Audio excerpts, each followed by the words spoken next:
Good afternoon, everyone. I'm Tassenix, and welcome to another chill stream. It is the day before Grand Arena Open Lock opens for the upcoming Season 74 3 vs 3 Grand Arena Championship. In the meantime, this is just kind of a bonus stream to do some Q&A, roster reviews, whatever you guys like. I've got one of... Man, I made this hat probably 15 years ago, and my wife found it cleaning out the closet the other day. I still got to get the wrinkles out and everything, but this is like a really old Tassenix hat I made for myself a long time ago. So, cool to have unearthed it. We will wear it, if only just to get it back into some type of shape. But yeah, let's get the music started. How is everybody doing today?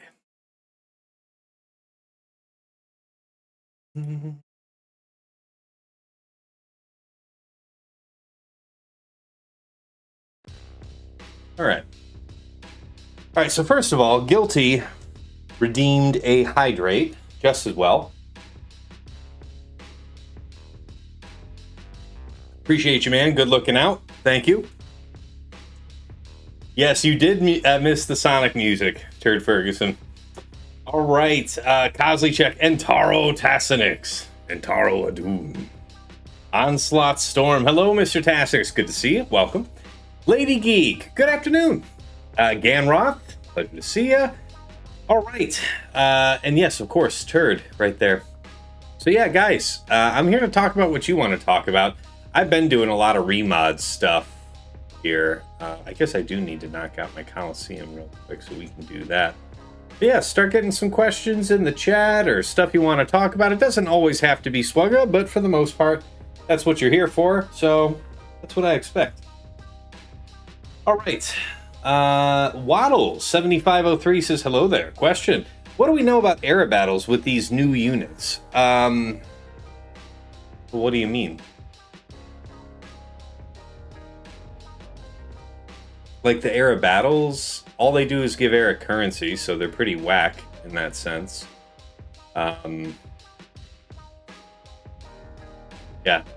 Well, no, that's not true. The second feed actually gives you the stuff you want for Relic 10, so that's my bad. Yeah. I only ever looked at this once, and I'm pretty sure when I did this, I just wasn't looking. Anyway, so it's worth it just for the rewards, and that's the important part, right? If you've seen my previous streams talking about what I think of the latest patch and the content around the Coliseum, I think it is bold to call it content in the sense of it being entertainment. However, it is a loot pinata, and yeah. Oh, not era challenges, era battles. What am I missing? What's the era battle? Whoosh goes over my head. Hey Vin, good to see you. Trevor Boy, hey man, how you doing? Rating in with 2 viewers. How's it going, man? Hopefully all is well. What were you up to today? I was just sitting down. Oh, like Nightfall. Okay, those ones. Okay, so let me go back. What do we know about era battles with these new units? Geez, I hope somebody else knows more than I do. I don't know that I've heard about an era battle specifically tied to these units, and they by no means guarantee that every set of marquee releases has an associated era battle, because that was something you would expect in the old system. I don't know that they're necessarily intending to do it the same way here. So yeah, good question, but I haven't seen anything, and I do read all the announcements, so... Man, does this hat look frumpy as... I gotta do something. Stretch this out. Dear God. Let's see here. Right. Yeah, sorry guys. I just completely blanked out and brain farted about what an era battle is. Everything's just ruined in my brain. Yes. I don't know if there will be an air battle for these new units. Karth, have you heard anything? I see you there in the chat. How you doing? Good to see you. New era battles at the end of the era is all they've said.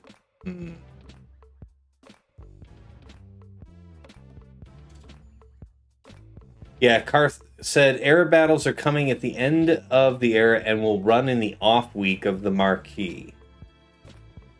Okay. Down with it.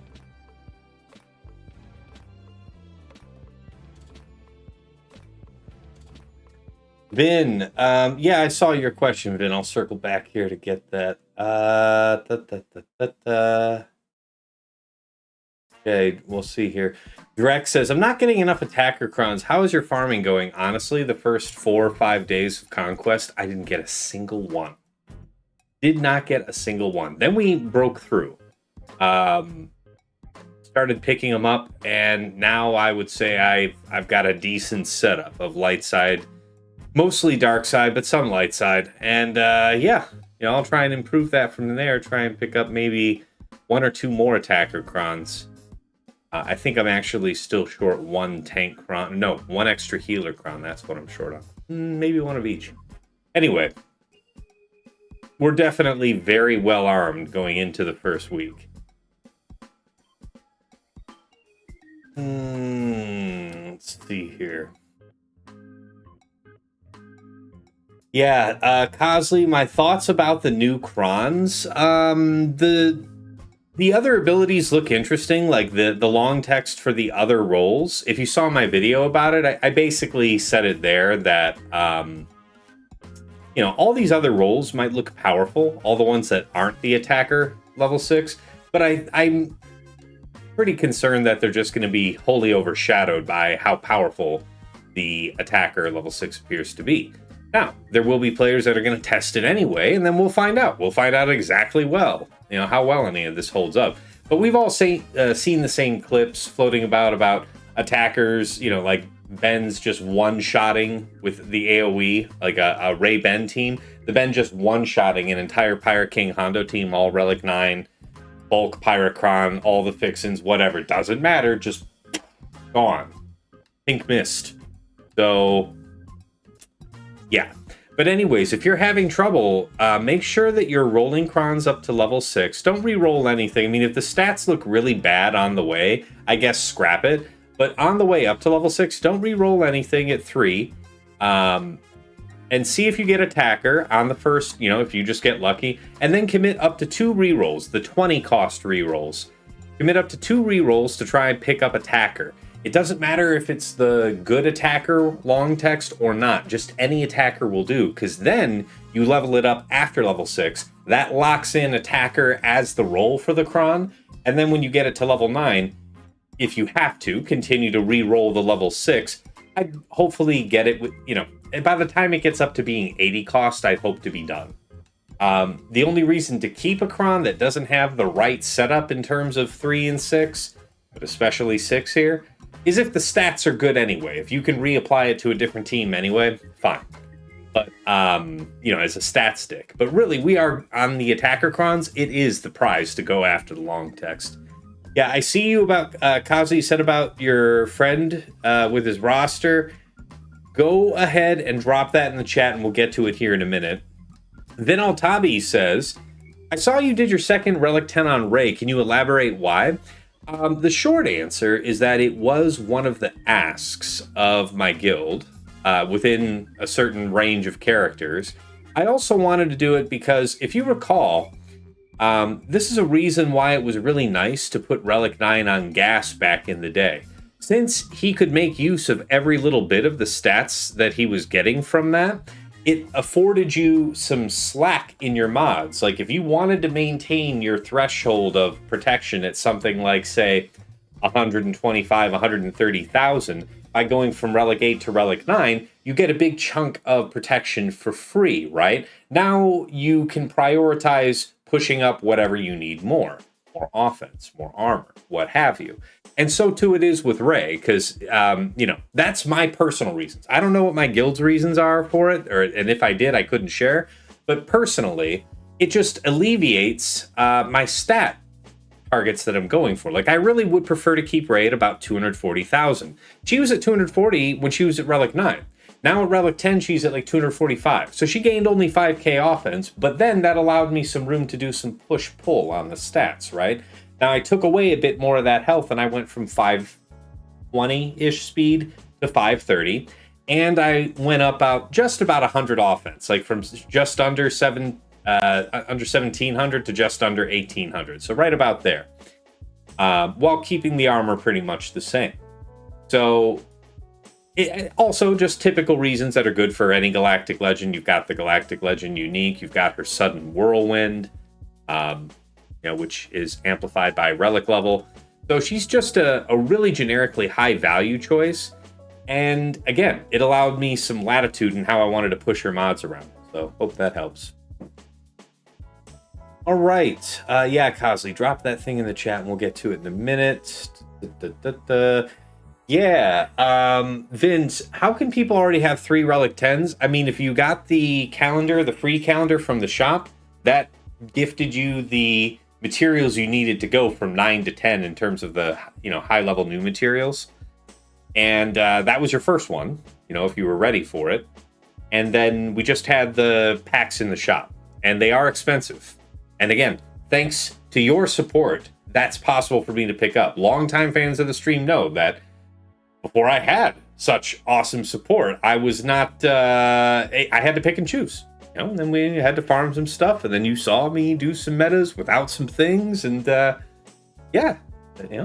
happy those days are mostly behind. Pretty much entirely behind. Okay. So yeah, I mean, if you have those packs, then you should be kind of where I am, and where I'm at in terms of the next Relic 10, I'm halfway there. That's where you should roughly be right now. I just got paid out, so I've got another 1,000 of the material or so. All right.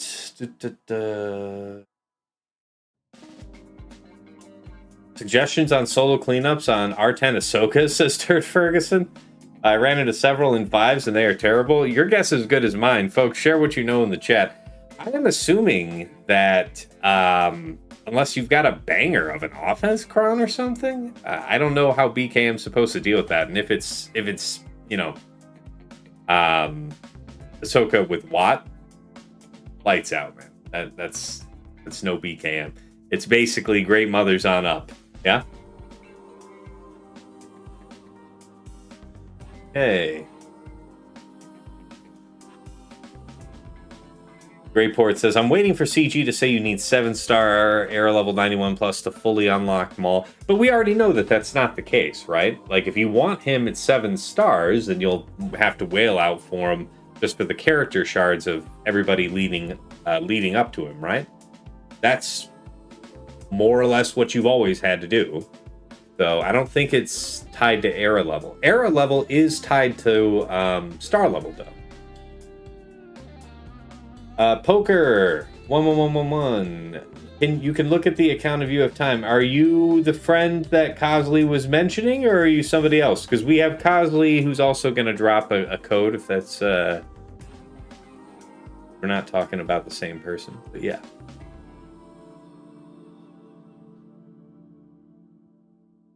We can definitely get it, though. Dagger in the chat says, guess whose Twitch isn't banned at work? LOL, this guy. Good to see you, man. Exo, good to see you. Big Ninja Lone Star, gas with the attacker cron is going to go hard. Yeah, it's going to be outrageous. Any of your attackers with AoE attacks are going to be potential team wipes. Every last one of them. Okay, Poker, you are Cosley's friend. All right, we'll take a look at you here in just a second. Profile.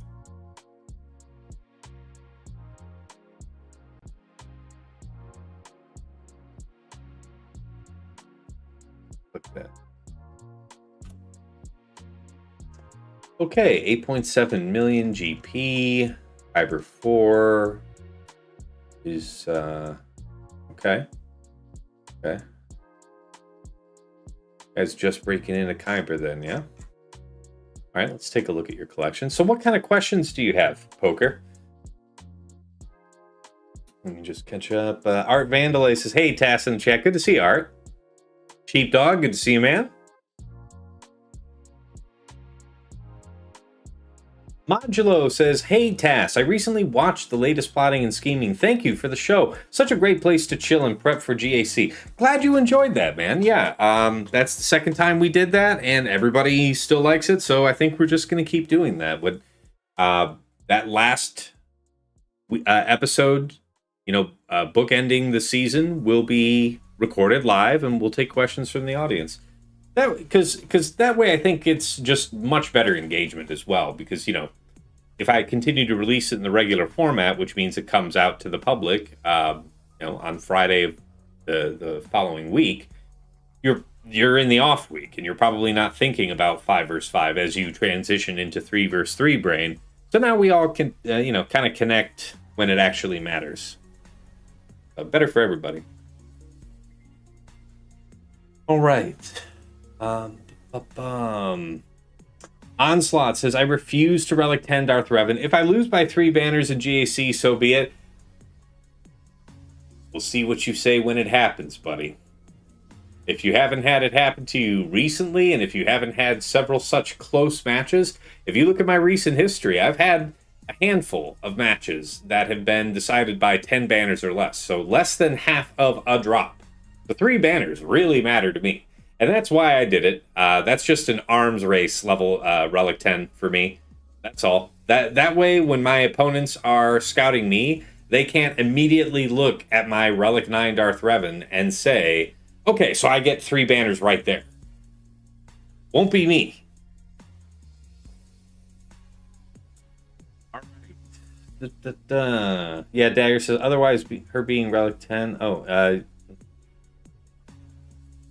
Yeah, I'm very much glad that you enjoyed the show, Modulo. Really glad to hear that. All right. DTM. Oh yeah, Dagger says DTMG and Trench still smoke the Relic 10 Ahsoka 5 versus 1. So there's a good note from Dagger. Nice, good one. And then he says, otherwise, her being Relic 10 doesn't affect the existing counters very much. It just takes longer unless you get Relic delted out. Yes, Vin, I was referring to the very expensive packs for half a Relic 10. Yeah, you forgot them because you already spent way too much money last month. Yeah, I'm immediately upfront in saying that they're very expensive. And that's exactly what we predicted they were going to be, right? Very expensive. So. All right, Poker. I thought I wanted to go out to Leia, Starkiller, Inca. I'm assuming that's Inquisitors. So you're talking about the order to progress the account. I see. Okay. Got Jabba. That's good. As always, the highest priority items for you are the things that are going to be tied to recurring resource events. You want to be able to take advantage of all the opportunities to just get paid back for having good characters at high investment anyway. So, yeah. Like, I think you'd want to be higher relics here. So you've already got, what? Yeah, you've got Lord Vader. So you're not able to fully max out the era battle when it comes around, but I don't know how much that matters anymore.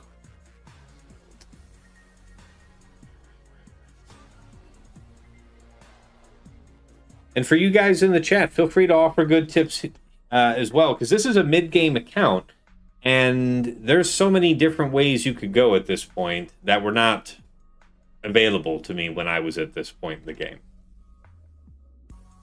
So I'll do my best, but what I'm trying to see is, like, what resource-related characters can you most quickly pick up and start benefiting from? That's kind of first priority.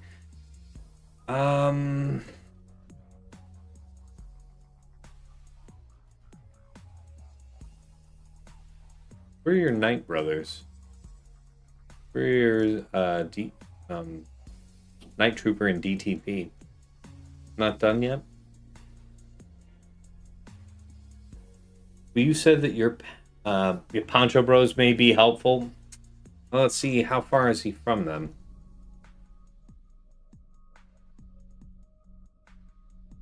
Let's see what's at the bottom.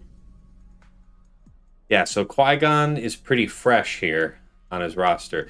These are very high priority characters in the sense that you only need these two at Relic 9 to max out the Duel of the Fates event. So any of those, like you picked up Jabba because now you can take advantage of Smuggler's Run 2. So smart call. Lord Vader, you get to at least participate in his era battle, but I don't think you can max it out unless they're higher relics.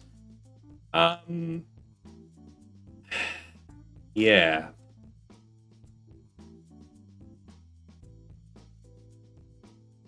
Hey, Darth Soleil, good to see you. Rick Frack, you said perfect timing, Tess. Just finished the Roundtable podcast. Thanks for keeping the swugga going today.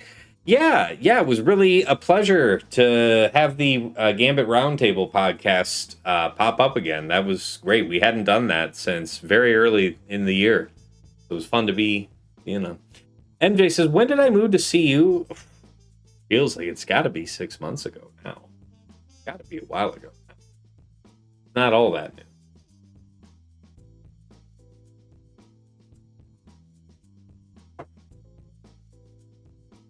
Yeah, Poker says, you can look more at mods on key characters who should be further upgraded using relics. So, upgrading relics, if you're asking about it in the sense of PvP, it should be to, as a priority, you want to shore up any offensive counters that you're using where you see yourself struggle. So, I mean, for example, we could take a look. You've been doing pretty well, but let's check out this round and see if you dropped an attack. Nope, you're not going to make it easy for me, eh? All right, these numbers are a little too high. Okay, yeah, you're just stomping. Okay, here, you dropped an attack. It can happen. All right.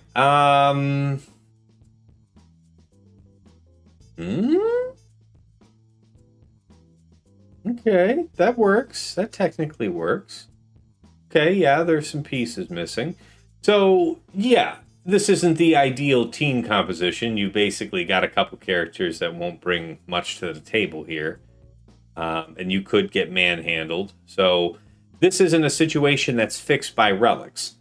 So, that's why I started off by saying, in the PvP sense, you want to apply relics as a priority for offensive counters that are failing because you need that extra oomph. Surely you taking characters that are Relic 3 and Relic 5 against a team that's entirely Relic 7 plus is not generally advantageous, but ideally you wouldn't be using like Ezra Bridger with your JML. You'd be using a more effective Jedi for this type of fight. And so that's why I say, like, you investing more relics into that character, for example, isn't going to do a whole lot here. Nor would Old Ben for this. Now, outside of PvP, you should be investing relics in the way that we were just discussing. Like, you should be investing relics to to get access to resource events, to max out resources. So, you already heard us talk about Master Qui-Gon, Padawan Obi-Wan. Trying to see who else feels really accessible for you. We've already got Jabba going, so that's good.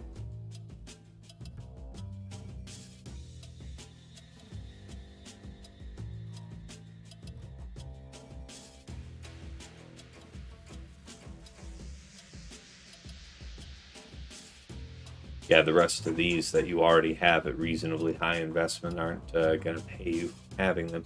Let's start looking at your Gear 12s on down. Well, as far as a priority PvP team to bring up, man, Traya, Nihilus, Savage, with the Omicrons on them, of course, all the Zetas. Man, just killer team. You've already got them at Gear 12, so consider them. As far as a PvP benefit goes, but maybe not as a priority to get resources back.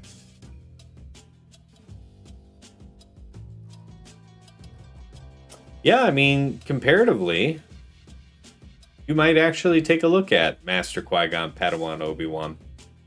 You've got to get this last star on him, but otherwise, not bad. Yes, great mothers. So your great mothers. There's your Night Trooper. And there's your DTP. So those are also high priority characters. Night Trooper and DTP for Peridia Patrol. Now, a few lines up, you had said what? We're thinking about Leia into Starkiller into Inquisitors? Why am I not feeling like I'm seeing that as the next most obvious progression path for you? I mean, you've got a bunch of rebels. I guess you're working your way there, so she's good in terms of performance in every way, but getting resources back for just having her. Yeah, I got you, Poker. Things don't go to plan all the time. That's okay. Part of the experience. Let's take a look at your mods. Feel free to ask follow-up questions to what I'm talking about here, but let's just take a look, for example, at your 6-stop mod.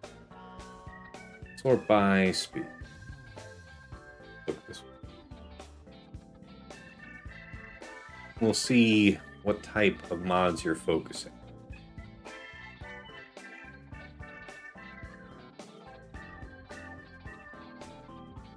Now, as far as feedback on what to do with mods, when I'm going to point out some mods in particular, they're not bad mods for you to have. It's just mods that you shouldn't look to. You should be more picky than these going forward. Like, for example, this 25 speed crit chance set type that's on JKL here, speed's great, and you're going to make use of it. The protection's very useful. The health a little less so. But the one thing that's really missing is crit chance on the secondary. When you're putting a character in crit chance set as opposed to something like health or defense, you're doing it because you actually really need the crit chance. They have a low enough natural crit chance that you need that leg up. And so you want to compound that by having crit chance on the secondary. You may already be well aware of that, and that's something that, you're looking for now. You might have picked up this mod forever ago, but that's a general point of feedback, is you're clearly good at looking for speed. You've got some mods where you're already applying this advice. You're looking for offense and speed on attackers. I'm seeing that. So you have a sense of what to look for. Be more demanding about getting, for any of your 2 sets.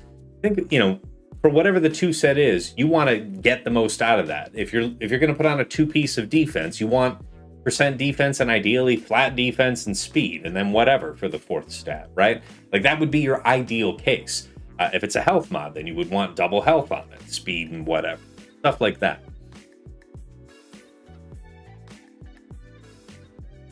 Inquisitive Newt says, how come a lot of people mod Athano with a crit damage triangle, but almost no crit along with it? His base crit is really low, so I'm really confused.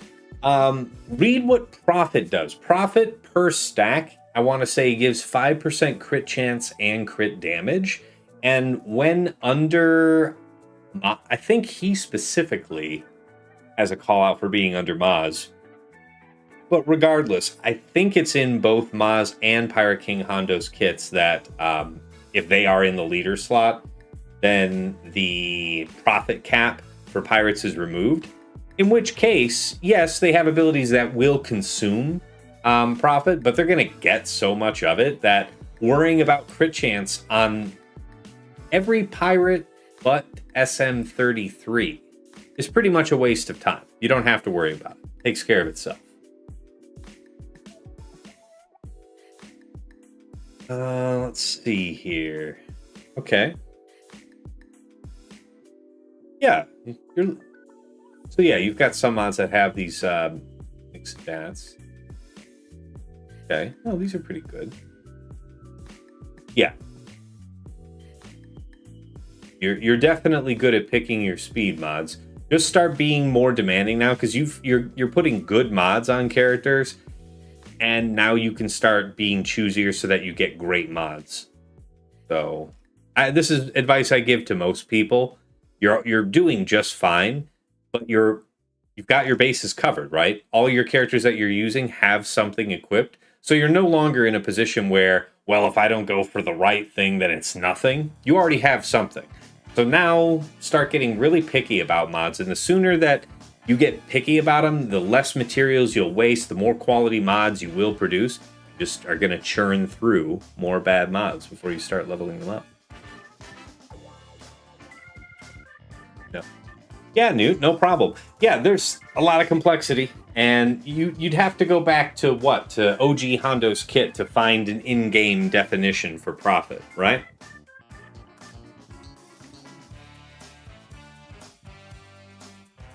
Hey, what's going on, man? Good to see you.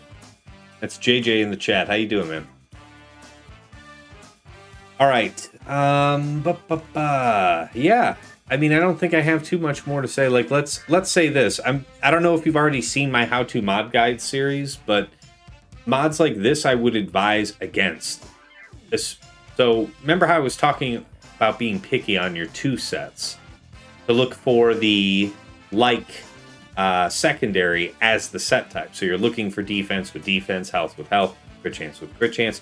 For speed, we're looking to be very demanding with speed, actually. So I want to see like an average of 5 speed per roll by the time the mod's fully maxed out, right?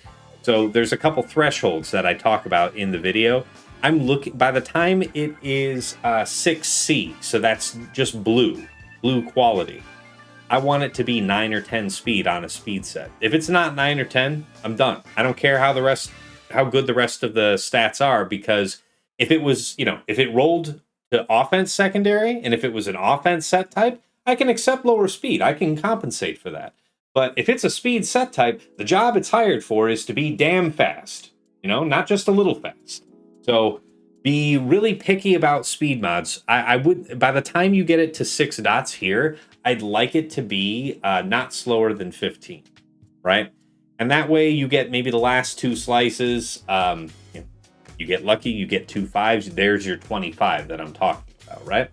And you won't get there by trying to push up mods of this quality. I think at some level you're already aware of that because you took it to 6 dots and no further.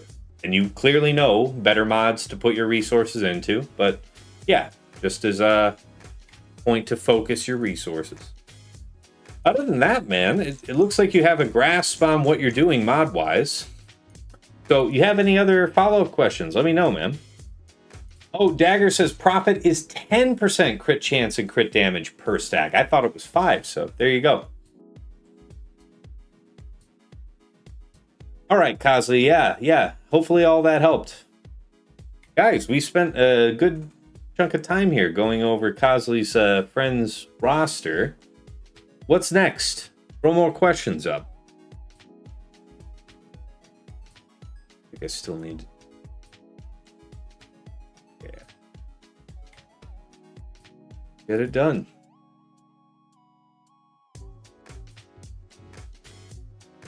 I mean, JJ, you're a patron, and we can take care of you anytime. I'm happy to do that here if nobody else is asking.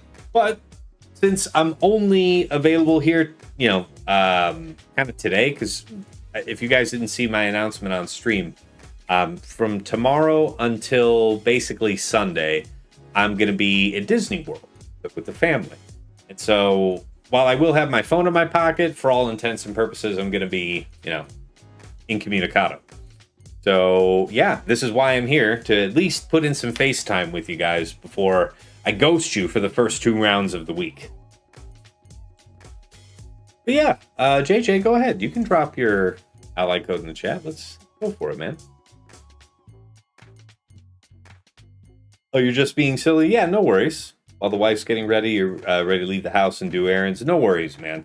I appreciate it. Onslaught says, are you getting a lightsaber? Probably not. Like, I don't need one that bad. And if I'm going to spend the kind of money that they want for one of those, I'd rather get like a badass set of robes. Because those robes are also expensive. Like Jedi robes or Sith robes. Obviously would be choosing the Sith robes. And yeah. Yeah. If I had to pick one thing, it would be that. Last time I went there 3 years ago, I looked through the hat shops in the Disney section, determined to find a hat I liked. Did not find a one. And I'm talking about me walking around with my bald noggin having no hat. Because I, like a complete idiot, I decided to catch a flight to Florida, a state that I lived in for nearly 10 years, and decided that, I don't know, I just didn't need a hat. I don't know. While also previously being bald. So, me.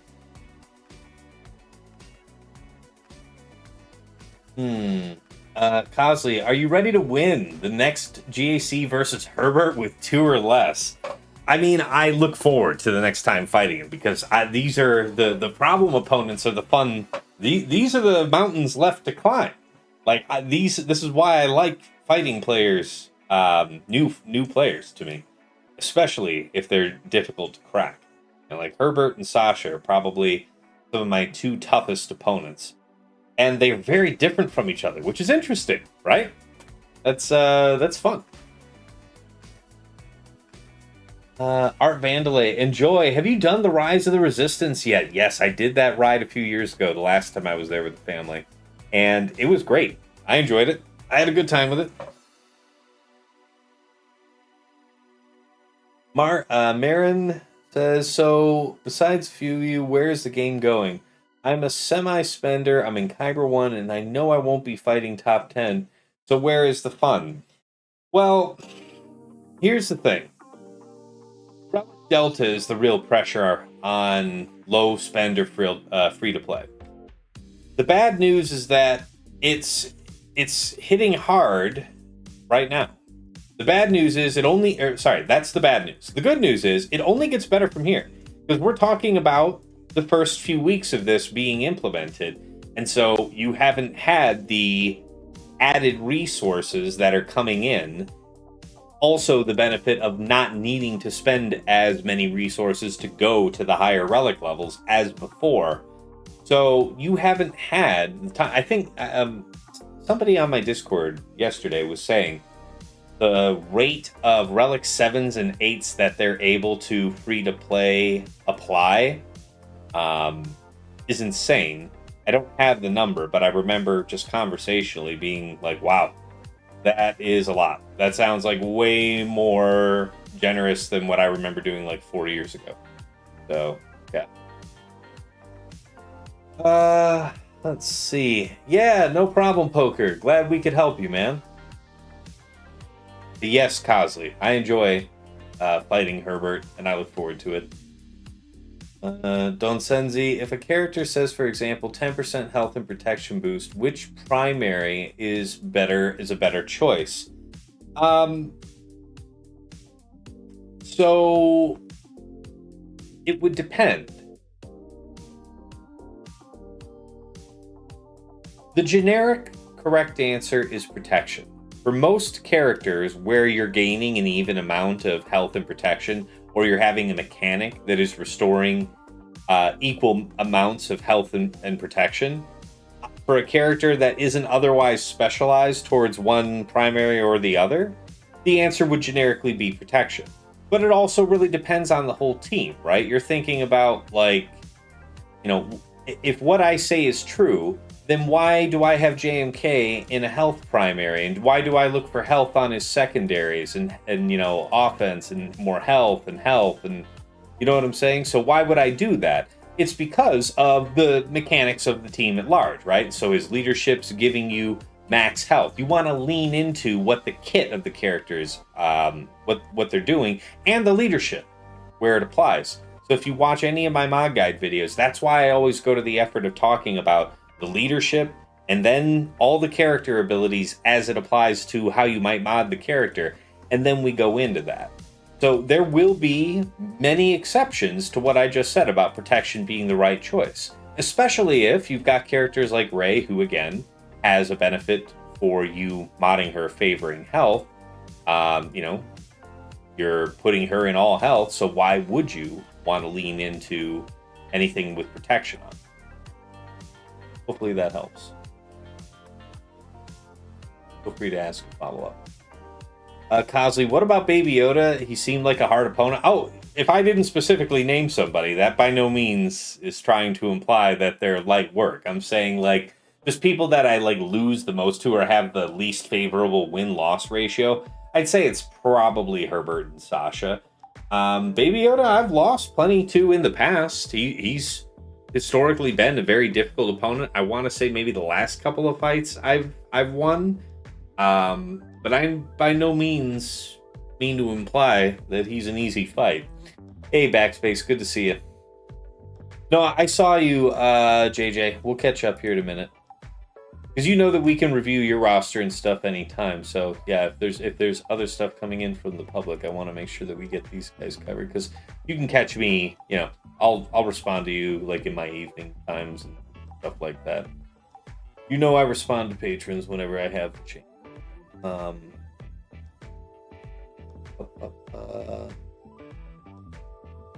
RX Dealer says, "Hey Tass, if I start an alt account now, will I still get the 10-year awards?" I have no idea. Can somebody kindly answer that? I would no clue. Good question. Mr. Elimian, howdy Tass. I've been working Datacrons and I'm curious how you go about leveling up and sifting through them. Are there stopping points similar to mods? Well, you'd first want to have some sense of what your priorities are. In this case, for this set, if you've looked at my stream, also if you're on my Discord, I posted the other day my Datacron set guide video. And so, yeah, this is the infographic that you can find on the announcements channel of my Discord. Here's a link to my Discord if you're not already there. But the short answer is you need a ton of attacker crons, okay? I made a video to go with it, so check that out if you hadn't already. And that said, we know that you probably want, you know, a couple of the non-attacker crons, like the healer, the tank, the support, but really, maybe not too much more than just a couple, because you're very highly prioritizing attacker level 6, specifically that long text, right? And in terms of how we're doing that, we talked about it just a little earlier in the stream, but I'm happy to repeat it. If we're prioritizing that, you're rolling up a cron like so. Hopefully I've got the resources. I'll do one right here in front of you. So the stats are not terrible. I think they're kind of low rolls, right? Actually, yeah, this one's kind of crap off rip, so we'll just tank it. I am kind of looking at them and being picky in that sense. Like, crit chance is not impressive, but not irritating. Double crit chance, I'm really not feeling it. It's because you guys are looking. Look away. Stop. Close your eyes. Potency, crit chance. Wow, you guys are making me look bad. How good's the potency, though? Yeah, man, you're just bombing me. Bombing me here, bro. Because I don't want to waste rerolls on low-level stats, so I'd rather have something decent here to start. Crit damage, armor penetration. These are strong rolls at that. Off we go. So there's a threshold right there. On 1 and 2, I'm looking for desirable stats. Now, because this level 6 is going to be hard to target, I'm not doing anything here at level 3. That is what I'm going to do for this set in particular. On certain sets, the 6 is more important, like this one. Others, the 3 is the most important. Others, you're really needing to target certain level 9s. But like in this case, because I'm going for the 6, I'm trying to use no rerolls before I get to 6, right? So 4 and 5, because I've rolled it, you know, this up to 3, I've already committed basically to going up to 6. We're lucky here that it's armor penetration. Potency's the first kind of roll that we've gotten so far, but whatever. And now we're at 6. Ideally, this lands on attacker, but it didn't. It's support. So I would be willing to commit. We have something? Sure, I'll do that. I would commit 2 rerolls here, and hopefully either one of these would be any attacker. Okay, we've already got our winner. This isn't the one that I want to keep, but it is an attacker, and now we're going to lock in this roll, right? Now we go up to level 7, and now attacker's locked in. We get up to 8, and shoot, I'm going to need material here. We'll just grab that, and we'll grab this.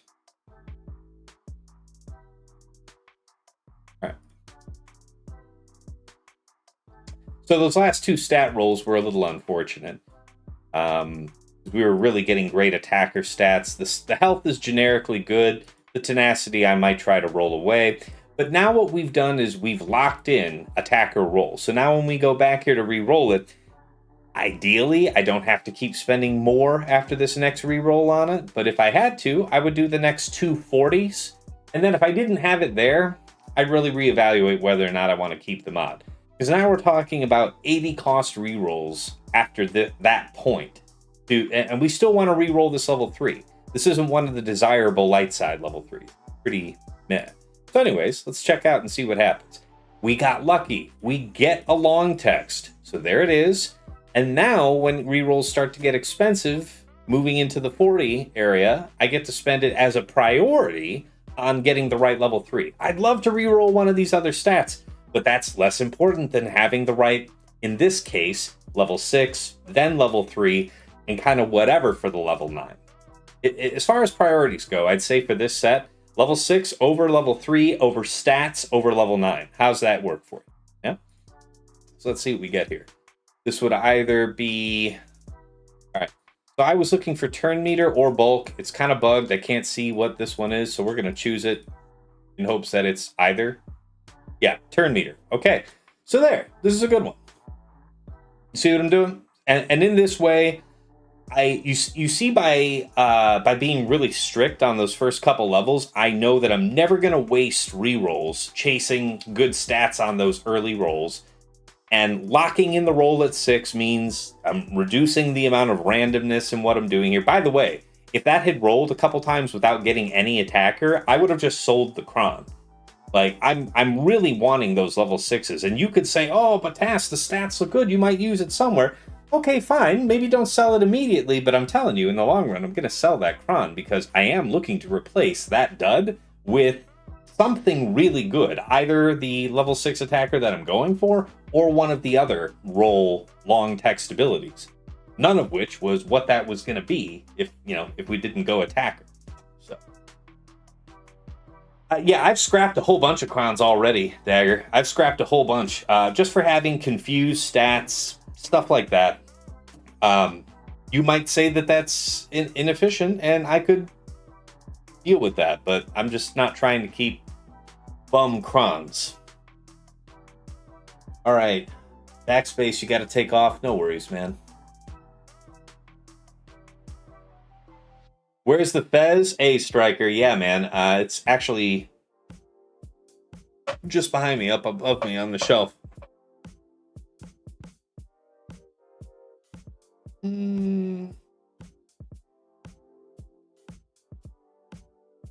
Okay, you hosted Thanksgiving this year, Dagger. Glad it went well. Stressful, I see, but yeah, all right. Yeah, Reds fan says, get as many attacker debuff level 6 datacrons as possible. I only accept 15% health protection and offense for light side level 3. Yeah, the bulk level 3 or the turn meter are the real winners in terms of the level 3s. I'd say having a mix of both is fine. Posley says, what about a Rhodium bug? 10 years of the game celebrating with 3 year of a Rhodium bug? Man, you're not kidding, man. It's I gotta say, I mean, I don't like spending time talking about it because you don't want to hear people complain when you tune in to watch a stream, but it's it is a bummer. It is a bummer to get so little experience season over season. Because yeah, it's tough rolling into a match, a real fight, cold, against somebody that's actually had 1 or 2 real matches. And you can say, oh, poor Taz, he doesn't like the free crystals. I mean, I'm not complaining about the crystals. I would rather actually get to fight something out. But yeah, that's the life I lead. Here we are. Yeah, I try to be picky about how I do my datacrons, JJ. So if you feel like you've been doing them wrong, you might not have to do it quite as strictly as me. But you see, if you don't fully agree with the lengths that I go to, you can see my justification for getting there, and you decide however far along that road you want to go. That's your business. The healer debuff level 6 looks godly. Yeah, I was saying this a few minutes ago, Reds fan. The long text abilities for the level 6s of the other roles, the non-attacker roles, they look good. They look great on paper. They look great, like in and of themselves. Compared to the level 6 attacker, I don't know. Because whatever your cool trick is, your whole team just gets laid out. Oh, your tank gets to revive. All right, well, now it's just your tank versus my 5 guys. And neat. So, yeah.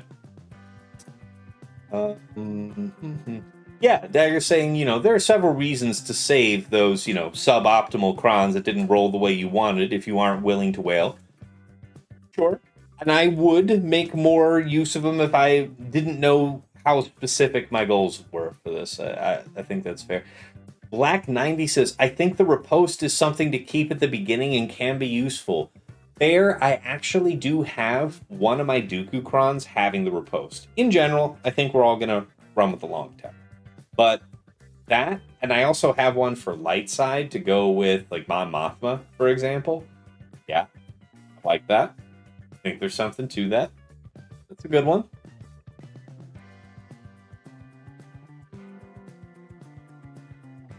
Yeah, the stacking offense is really meh with the attacker level 6 just rendering it sort of irrelevant. Right, I mean, it would compound what you've got going on, but again, why do you need to worry about stacking offense with a level 3 when as soon as your first attacker with an AoE ability gets to go, the level 6, forbids the enemy team to exist. It will not suffer their presence. Yeah. Yeah, Mr. Elim says, amazing. Thanks for the Datacron help, Tass. That's what I was looking for. Nice. Oh, General Milan helped you? Okay, good. General Milan's a good dude. Appreciate it, man. Let's see what you did, but... Hey, Nashorn, I didn't see you say hi earlier. My bad. Yeah, if you feel I ignore you in the chat, I swear I'm not trying to. Striker says, I think there are cases where the other long text level 6s have merit. Tank on Ahsoka, for example. Again, it's not about if they have merit, it's that do they have the most merit? Is it more important that you have that revival threat on the Ahsoka, whereas instead your Padawan Sabine can just on her second turn, because that's when her AI is going to use the AoE, just going to lay out your whole team.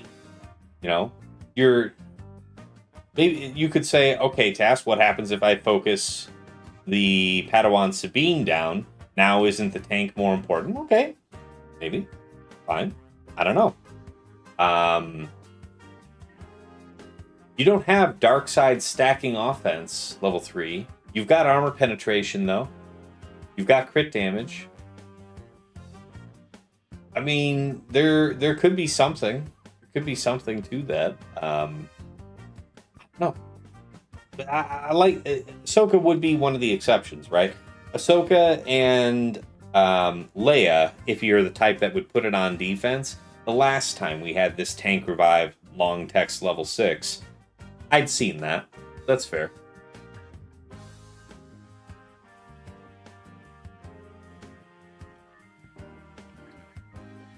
Yeah, JJ says, I never thought about selling crowns. I usually took everything up to see what rolled and then started re-rolling them from there. That way, I at least had a Datacron to use somewhere. Surely having something is better than nothing. And what you saw me do, being really picky with the 1 and 2, if I was just starting from 0 crons in the set, I would not, in fact, be that picky. All right? But you see that I've got like more than 15 level 9s. So... I can afford to be pickier. Yeah, Dagger says, I prefer the support level 6 on Ahsoka, I think, in 3s.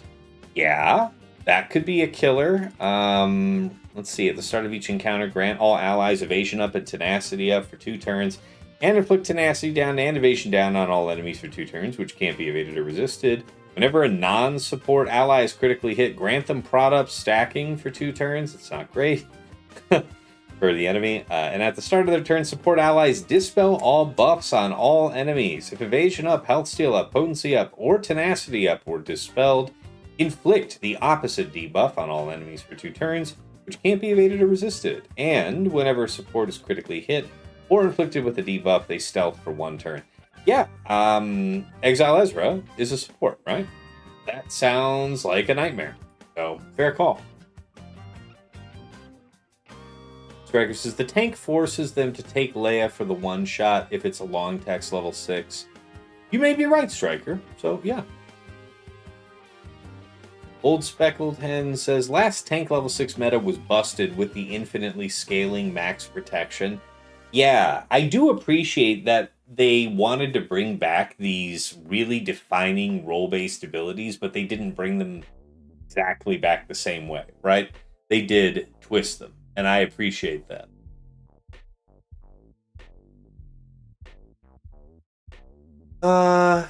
Yeah. Well, do you have the damage to kill her twice, Stagger? So, you're talking about how you get down to just Great Mothers, and yes, she'll revive, because Doom doesn't prevent GLs from reviving, I suppose. But do we actually have the damage to cut through right now? Because I think the last time that I felt the meta was truly testing that counter, you still had the stacking offense Darkside level 3 and good stats, whatever besides. I think it was at least crit damage, if not armor penetration as well. But you still needed kind of all of that to get through the Ahsoka with the Watt tech. And we're talking in Relic 9, so I wonder if Relic 10 with Watt tech is not a worrisome stall for Great Mothers.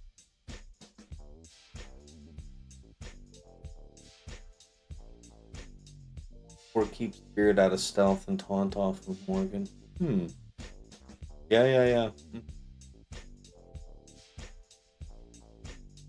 Yeah.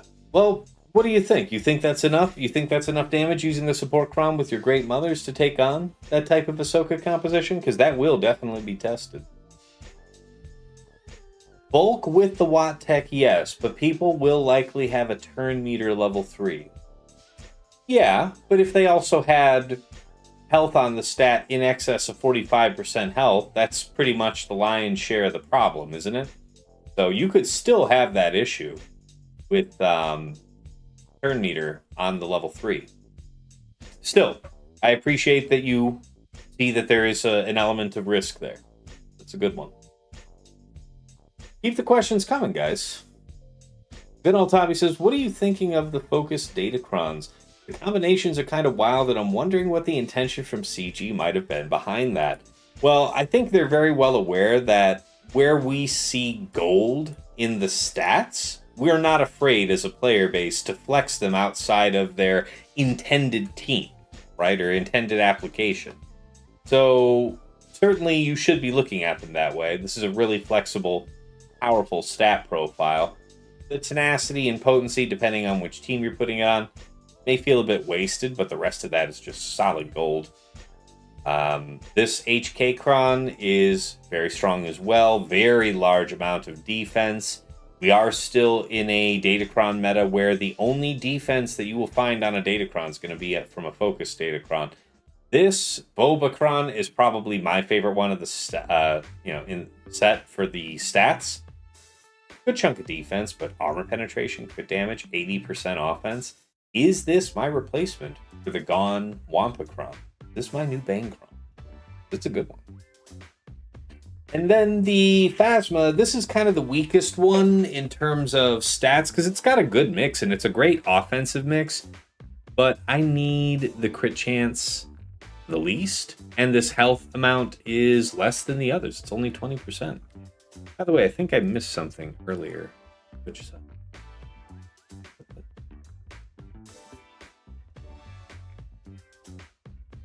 I did. I thought I heard a chime I missed earlier, though. Anyway.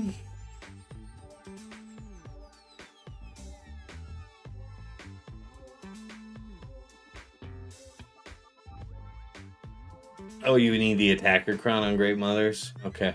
I can see that. Oh, I see, Mr. Lin. This is General Milan. I've got a different user tag on YouTube. Yeah, no worries, man.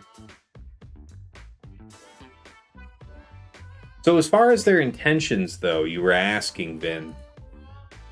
There's something. Oh, Calidus, thank you for the subscription on Prime. 5 months running. Appreciate you, man. Thank you so much. Yes.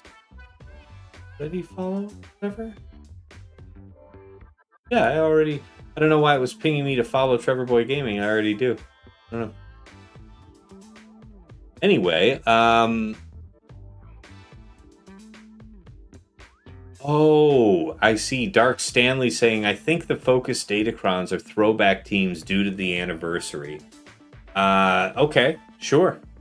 I believe that they would make that up. As far as making use of these crons, well, first of all, what's this that Dagger's saying? Poe, level 12, is absurd.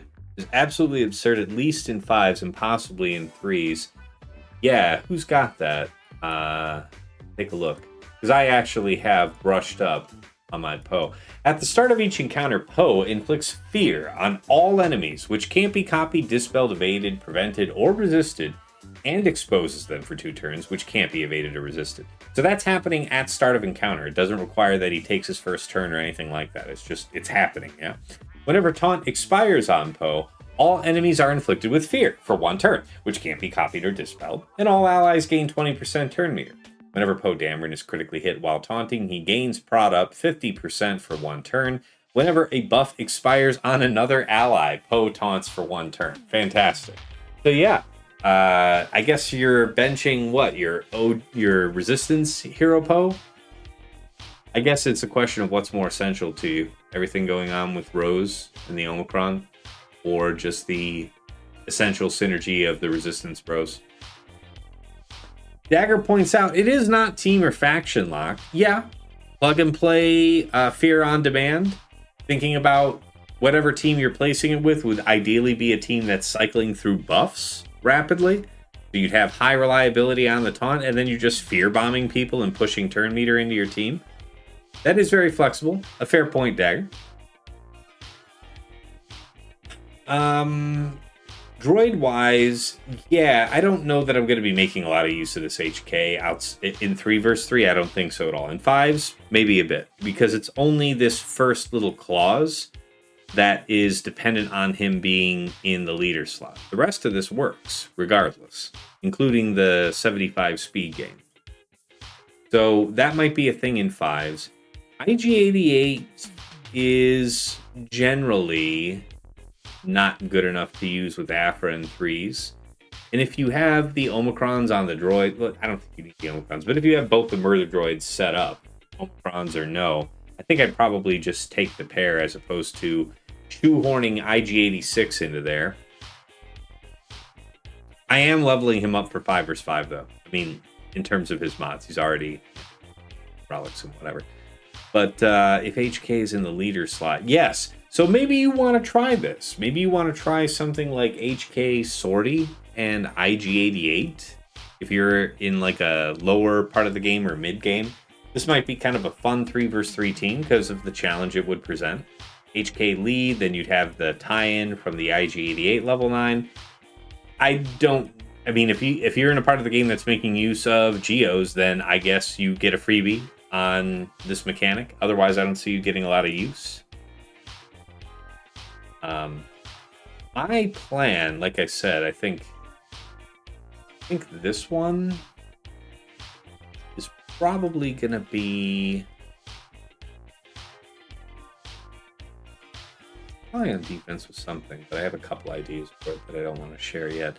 Boba Fett, Zam, and Dengar. I'm actually looking to try this as a 3 vs 3 team. There's enough going on here where maybe it still just gets thumped out by the likes of Malgus anyway. I'm willing to be an early guinea pig, so watch me get blown up so you don't have to, because I'm intending to run this. There's an awful lot getting added here.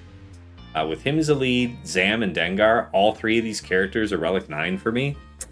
Nobody's going to have an easy run through, I think. We'll see. Dagger says HK lead and Rex lead, those teams were year 1 meta. So yeah, they're just, as somebody observed earlier, these are, throwback abilities, mostly meant to be thematic instead of, meant to be pushing the envelope. Yeah, Bale says I'm setting the Poe Datacron on defense. I don't necessarily think that's a bad idea at all. Yeah. Just thinking about like how to make the best use of this ability. It's doing a lot on its own just by existing, right? So I guess you don't have to overthink it. Fair. Do I plan to use the Nihilist focus Datacron, or would you rather go with the Bulkron? Yeah, we do have Dark's... no, wait, we don't have Dark Side Bulk on the new set. That's set 24, right? With Dark Side Bulk. We have Amp Ag and Speed Up for Dark Side as the top level abilities. Yeah, this Kron is just mostly a stat stick. I'm not really wowed by any of the abilities. But yes, this one I've already spoken on. Whatever. And yeah, Rex, I'm thinking is good enough to maybe run Rex Crex 5s and see what happens. Again, you know, you can't Malgus everything, right? Something like that. Yeah, Dagger says, assign Balin to target Pokron wherever you should see it. Right. Like, you can, of course, make that make sense on defense somewhere, but you offer the opponent the opportunity to play around that or exploit it, as opposed to you can kind of maybe cheese an enemy team with this fear thing going on. Think about it. Baby, hey man, good to see you in the chat. Always a pleasure. How you doing? You know what? We'll put on the top hat, make an occasion of it. The other hat I was wearing earlier just looked whack. Anyway, this GK ability is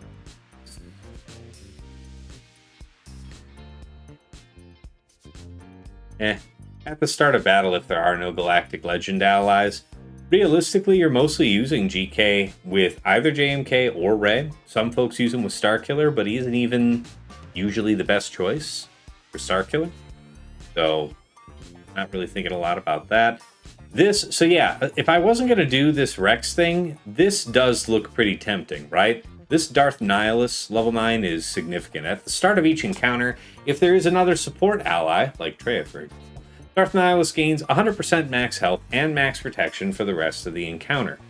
Significantly tougher to burst down if you were of the mind to do that with some other punch-up counter to this. Whenever Nihilus reduces his cooldowns, for each cooldown reduced, he gains 25% turn meter and 50% offense stacking for the rest of the encounter. That means that the next drain force is going to be... ouch. Might be time to think about actually tacking in some offense into the secondaries on Nihilus. He's pretty much a beast of health and protection for me, with speed tucked in, right? So, something to think about. Next says, whenever Nihilus defeats an enemy, expose all enemies for 2 turns, which can't be evaded or resisted. Meh, feels like a win harder ability. I'm not worried about it. Whenever Nihilus inflicts damage over time on an enemy, which I want to say is passively happening at the start of each of his turns, something like that. All allies gain 3 stacks of heal over time for 2 turns. Okay, that's nice help to the team. And then whenever Nihilus attacks out of turn, his cooldown for Annihilate reduces by 1. Now, what's going to make him attack out of turn? There's no Sith Mass Assist like that. Is there an ability here in this Crown that's going to force?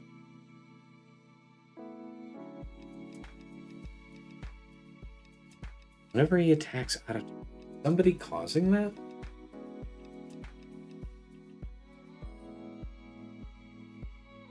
I don't think so.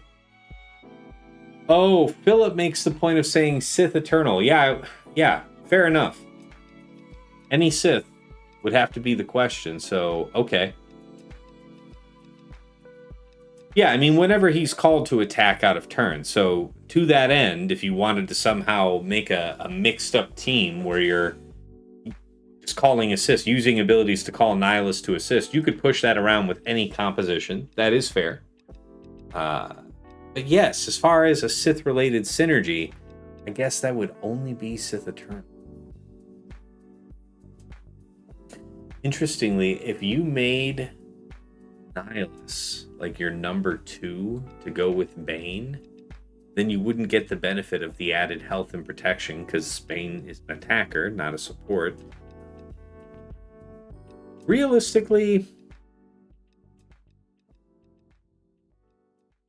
I think it's still mostly looking like I'm just going to use it with Treya and friends. Yeah, exactly. Yeah, Vin. Philip above pointed out. I think you might not have seen him, but he also said Sith Eternal. Yeah, that's a good point. I think that's just about it, though, in terms of Sith that call assists. So. Trevor Boy says, hey, what about R2 putting fear on an enemy? Think it would be good for a Leia team. It's not that it's bad, man. It's that what I really want, and what I think we've all kind of gotten accustomed to over the last few months. Set 23 is the Datacron set that just expired. That was your light side turn meter 25% that allowed you to reliably get out in front of General Syndulla, hide your Drogon, have Jin push that turn to R2, smoke screen everybody targeting Jin, and then they all do their stuff, and you ideally get to blow up Exile Ezra. You were doing that ideally with a resistance stun level 6 ability. You don't have that anymore, but you do have the 25% turn meter level 3. You do have high crit damage.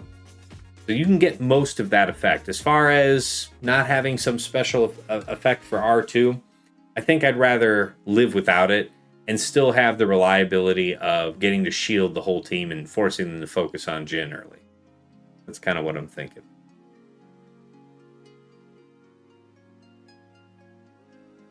Yeah, Black Hole asked, where do I get 200 dots fast for the Journey quest?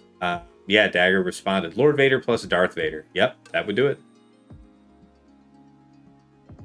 Oh, GK, the Kron gives several instances built into it. Got a turn.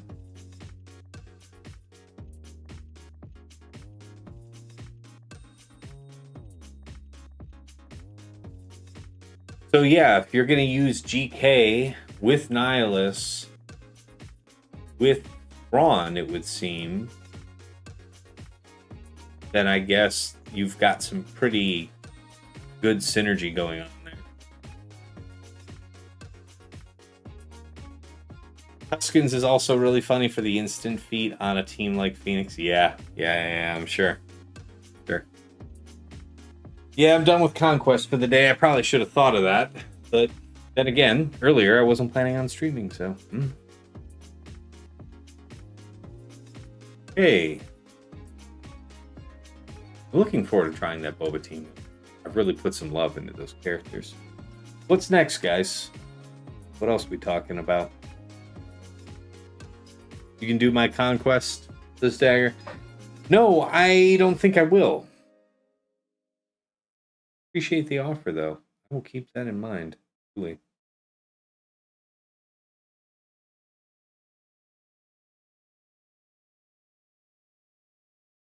I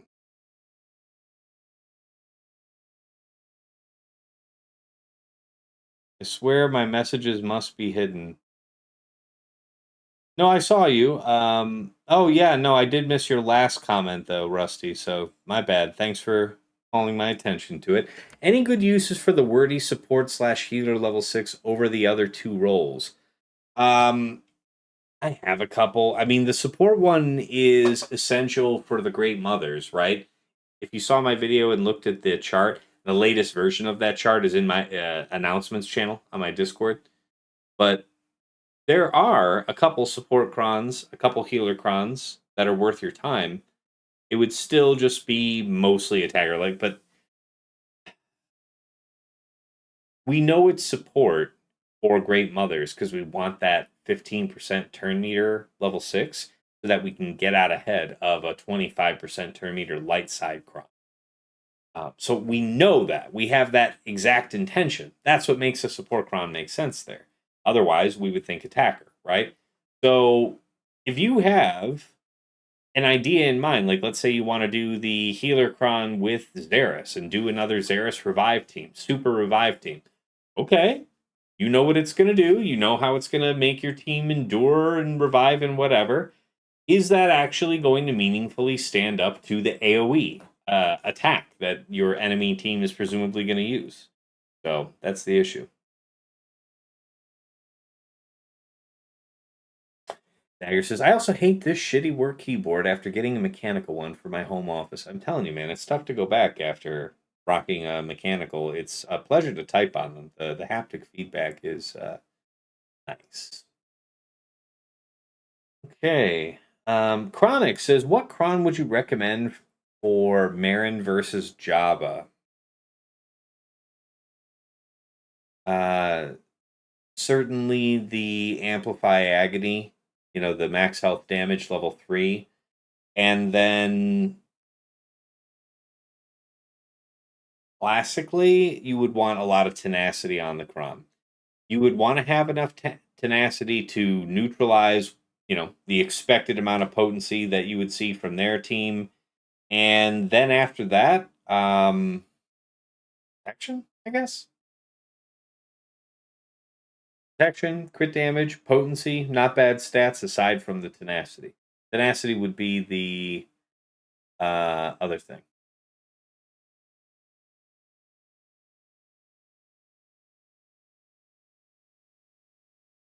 I know you prioritize the level 6 attacker, but any level 9 you consider a must have. Well, the support one that I mentioned for Great Mothers is a must have.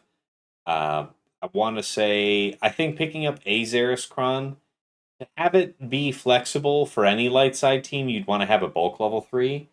Um, Fatal did mention there's maybe some cool strategic things you might think about if you had the 25% turn meter. I'm actually trying to have 2 Xeris Krons so that I can have one with the bulk level 3 and one with turn.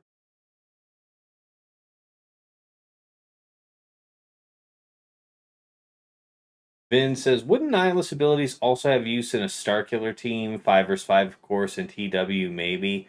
Yeah, in terms of using GK and having that synergy as well, I can absolutely feel that, for sure. Boro says, I'm sorry, Taz, I just missed the Great Mother's Datacron you recommended. Please specify it again. Thank you.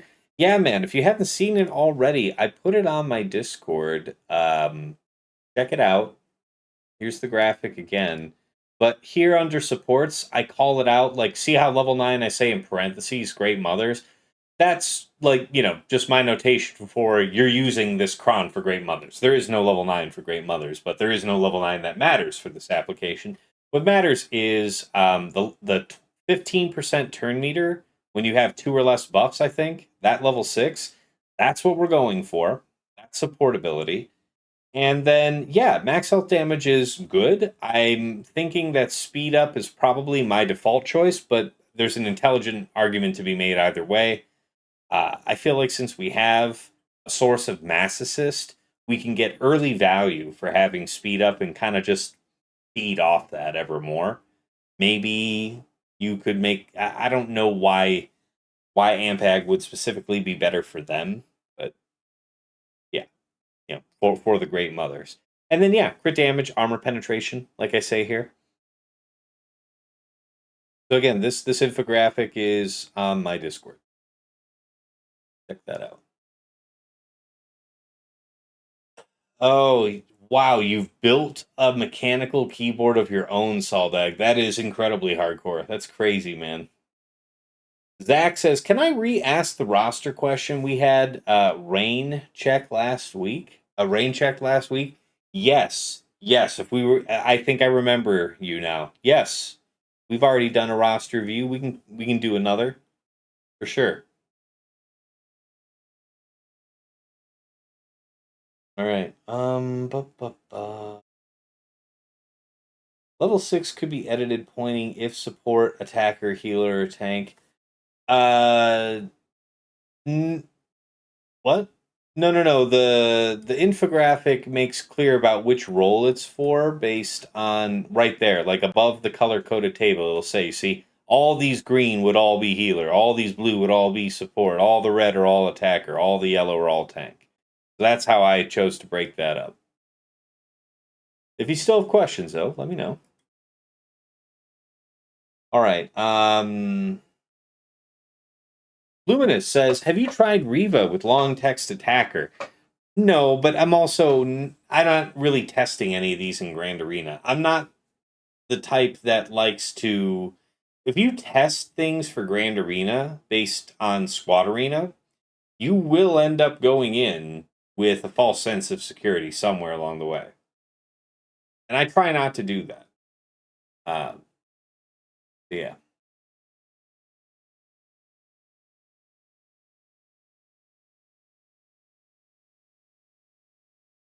Okay, you guys are talking about keyboards and stuff. Let me kick the music down. Already run through the playlist once. All right, Zach, where's that ally code? I remember we were going to look at you earlier.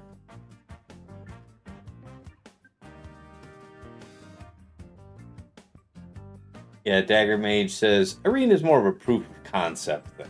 I mean, maybe it's proof of concept depending on which Omicrons aren't active.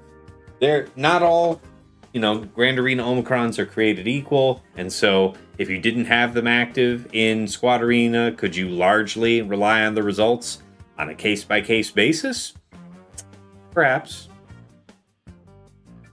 Perhaps. All right, there's your GG. Stop.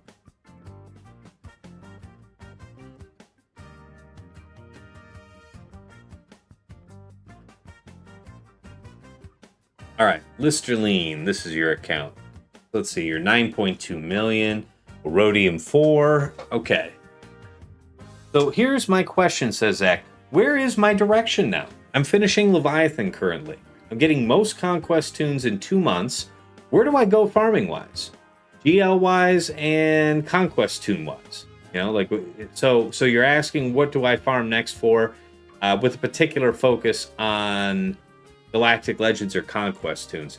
So if you were here for the last roster view we just did, the generically strong advice is going to be, we'll take a look at what you have going on and what's closest to unlocking the next, resource event or Galactic Legend or whatever. But the priority would be getting your characters up that are tied to resource events so they can start paying you back just for having them. Starting from the top here. So you've got Jabba, you've got your Smuggler's Run 2 going on for you.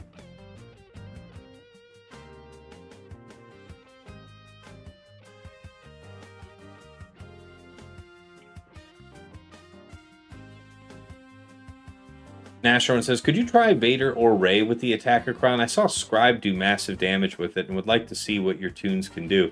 Yeah, I mean, I'm sure if I tried, it would be incredibly destructive. Hey, Vin, thanks, man. Don't forget to hit that like button, people. Yes, all you folks watching on YouTube, appreciate you tuning in. Very much appreciate you hitting that like.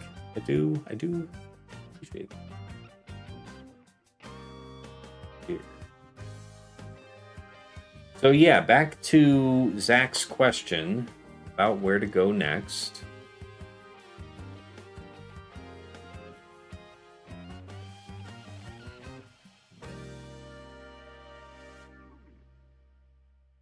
Even went about this, trying to let my eye fall on things that I know are tied to I guess you're bound.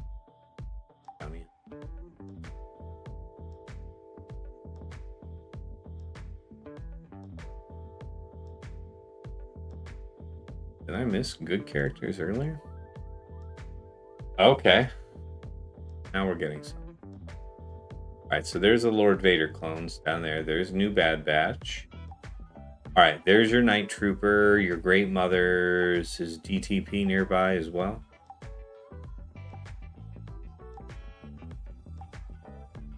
Okay, so we were talking about those guys for the Peridia Patrol. How you looking for the Duel of the Fates, guys?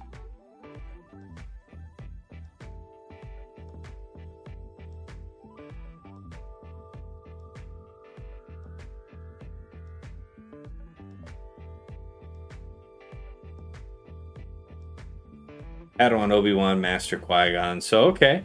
7 and 6 stars respectively. They're worth working on for Duel of the Fates. As far as who you're closest to, though, your BCAM. Next GL to go for, if you don't have Fifth Eternal, surely have some of the Sith. I mean, Lord Vader would be great to go for. Do you use one of those things that track your progression towards the next GL? I think you can do that on Swugga.gg, right? You can pull up for an unlocked unit, you know, like what you have to do to fully unlock your JML, for example, and it'll tell you where you are at fulfilling the requirements. It'll give you a summary. Yeah, you use bots? Okay. I don't know if you've done any analysis then about what it's saying are the next few teams that are close in reach. Does anybody know what that command would be? How that's done?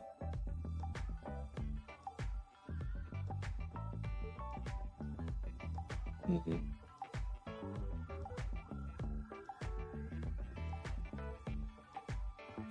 Okay, so Zach says, I'm quite literally 2 requirements from every galactic legend but Ahsoka and Hondo. Yeah, they're all in reach. Okay. All Lightspeed bundle account. Well, Ahsoka and Pirate King are both really good, because now Ahsoka actually does have a resource event tied to her. And Pirate King, of course, has Smuggler's Run 3. So they might be a little further, out of reach, but in terms of resource events, they're probably high on the list for you. You do have the era battle for Lord Vader, but it doesn't come around as much anymore. I wouldn't prioritize based on that, at least.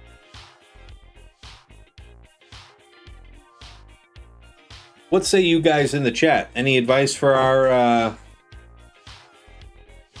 friend here at 9.3 million GP in Erodium 4 and looking where to progress his account next? And while we're looking to get some more comments on that, we'll take a look at what you're doing with mods these days. Just take a look at what you're using in 6 dots. And we'll sort by speed.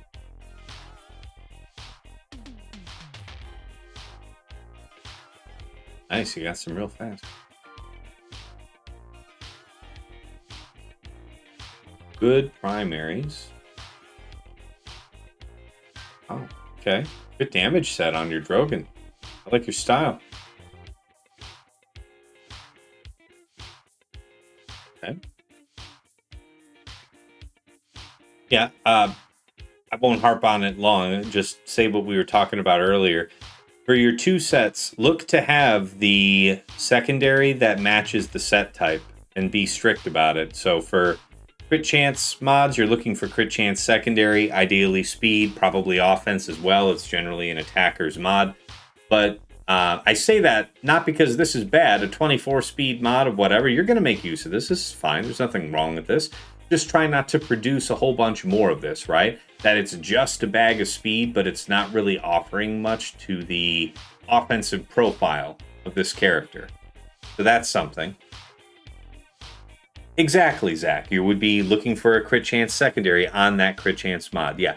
If you haven't seen them before, like if you're saying that, this is a Lightspeed bundle account and maybe you're relatively new to the game, if you haven't seen on my YouTube channel the How to Mod Guide series, it starts from assuming you know nothing about building your mod collection, teaches you about the fundamentals, starts going up through the different steps, and then by the time you get to the 3rd video, we're talking about advanced topics with modding. So if you really want to get into it in depth, that's the way to get my full lowdown. All my best practices, and Dagger was in there to help fill in the cracks. If what I had to say in the video was the bricks, he was putting in that very necessary mortar. And I think it's not just because I made it, but because it's a collection of everything I've learned from everybody else about modding over the years, I would say it's a really good one-stop shop. I guess 3-stop shop. You know what I mean.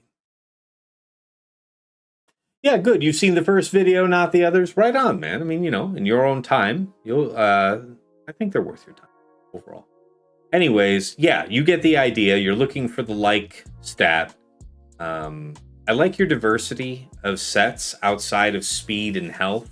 That's a trap that a lot of players, especially early on, get into.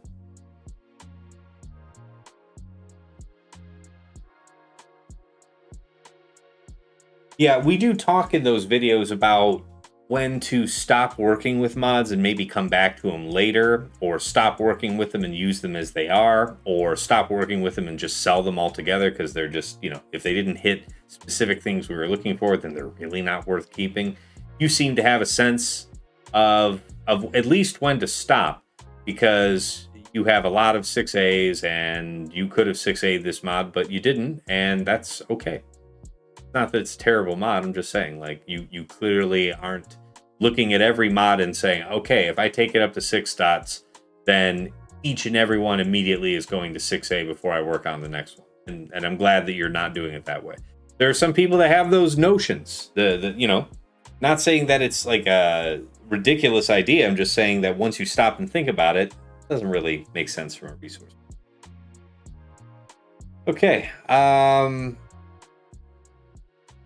So yeah, if you've seen that video, that first video, I know we would have talked in there about mixing up the sets and how you're dividing your time between farming mods, splicing mods. Keep on it, because it looks like you have good diversity and you've done an excellent job of procuring speed. Now start being more demanding about your secondaries. I like the way that's going.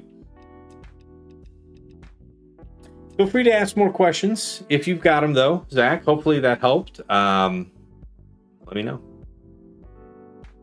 Yeah, Karth, good to see you out there. I know I already said hi earlier, but if you had stepped away when I did, what's good, man? He's talking about. Oh, I didn't. Well, who the fuck's in here? Just you. Okay, you and me. Well, hi, Karthik. How you doing? I didn't hear you. Sneak in. Very, very, very sneaky. Okay, what are you out shopping for? Okay.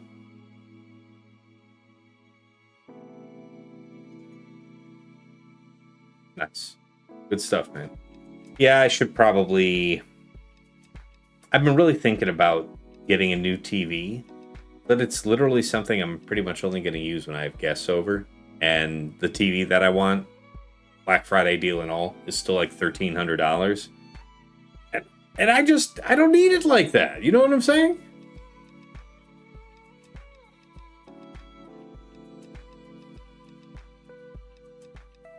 I mean, yeah, the R10s were expensive, but the thing is that I'm going to use the R10s. Like, I'm going to turn on that.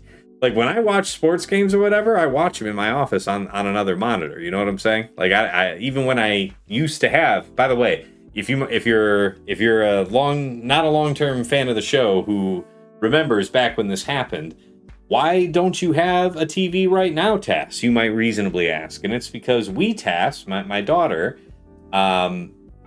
while I was washing dishes in the kitchen, which is one room over from the living room, she, while being, all of 4 years old, decided to walk up to the side of the big flat screen TV, which, you know how nice and light they are, even if they're well anchored on their feet. Turns out that they are still of sufficiently little mass that a 4-year-old can put her back into it and more or less yank that bitch off the entertainment center.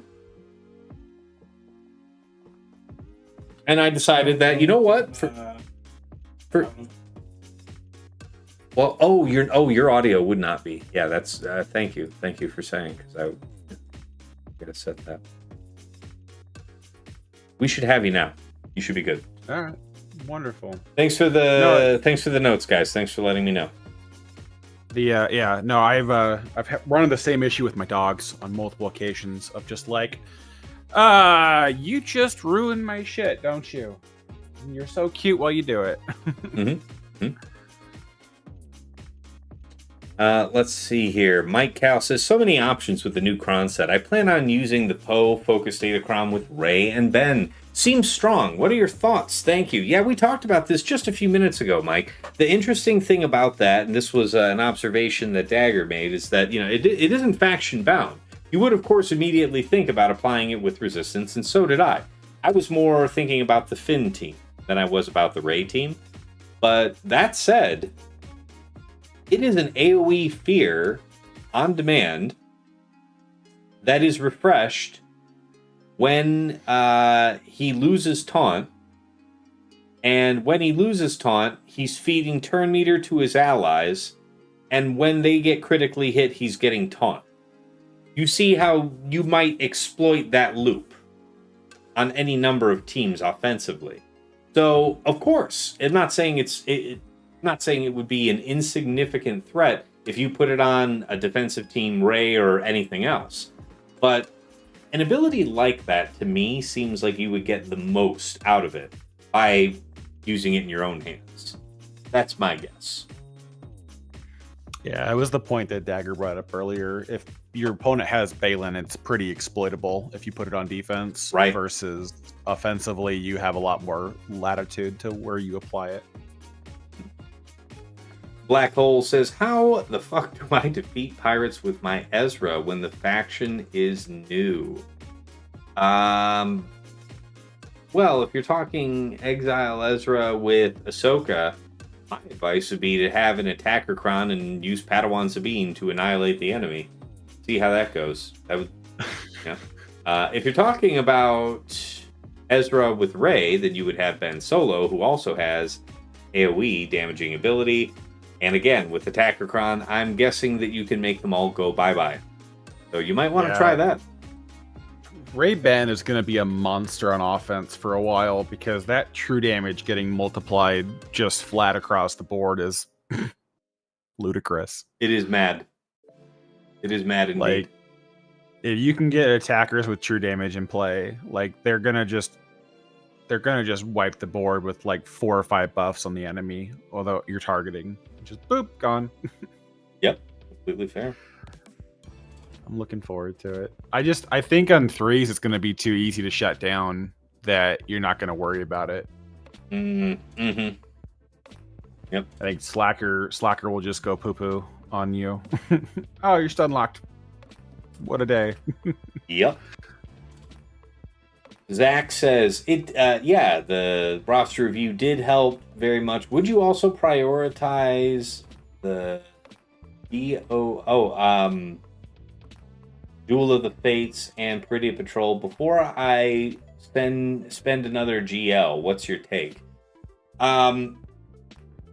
Probably. I mean, the long term of the so let's say that you prioritize those teams.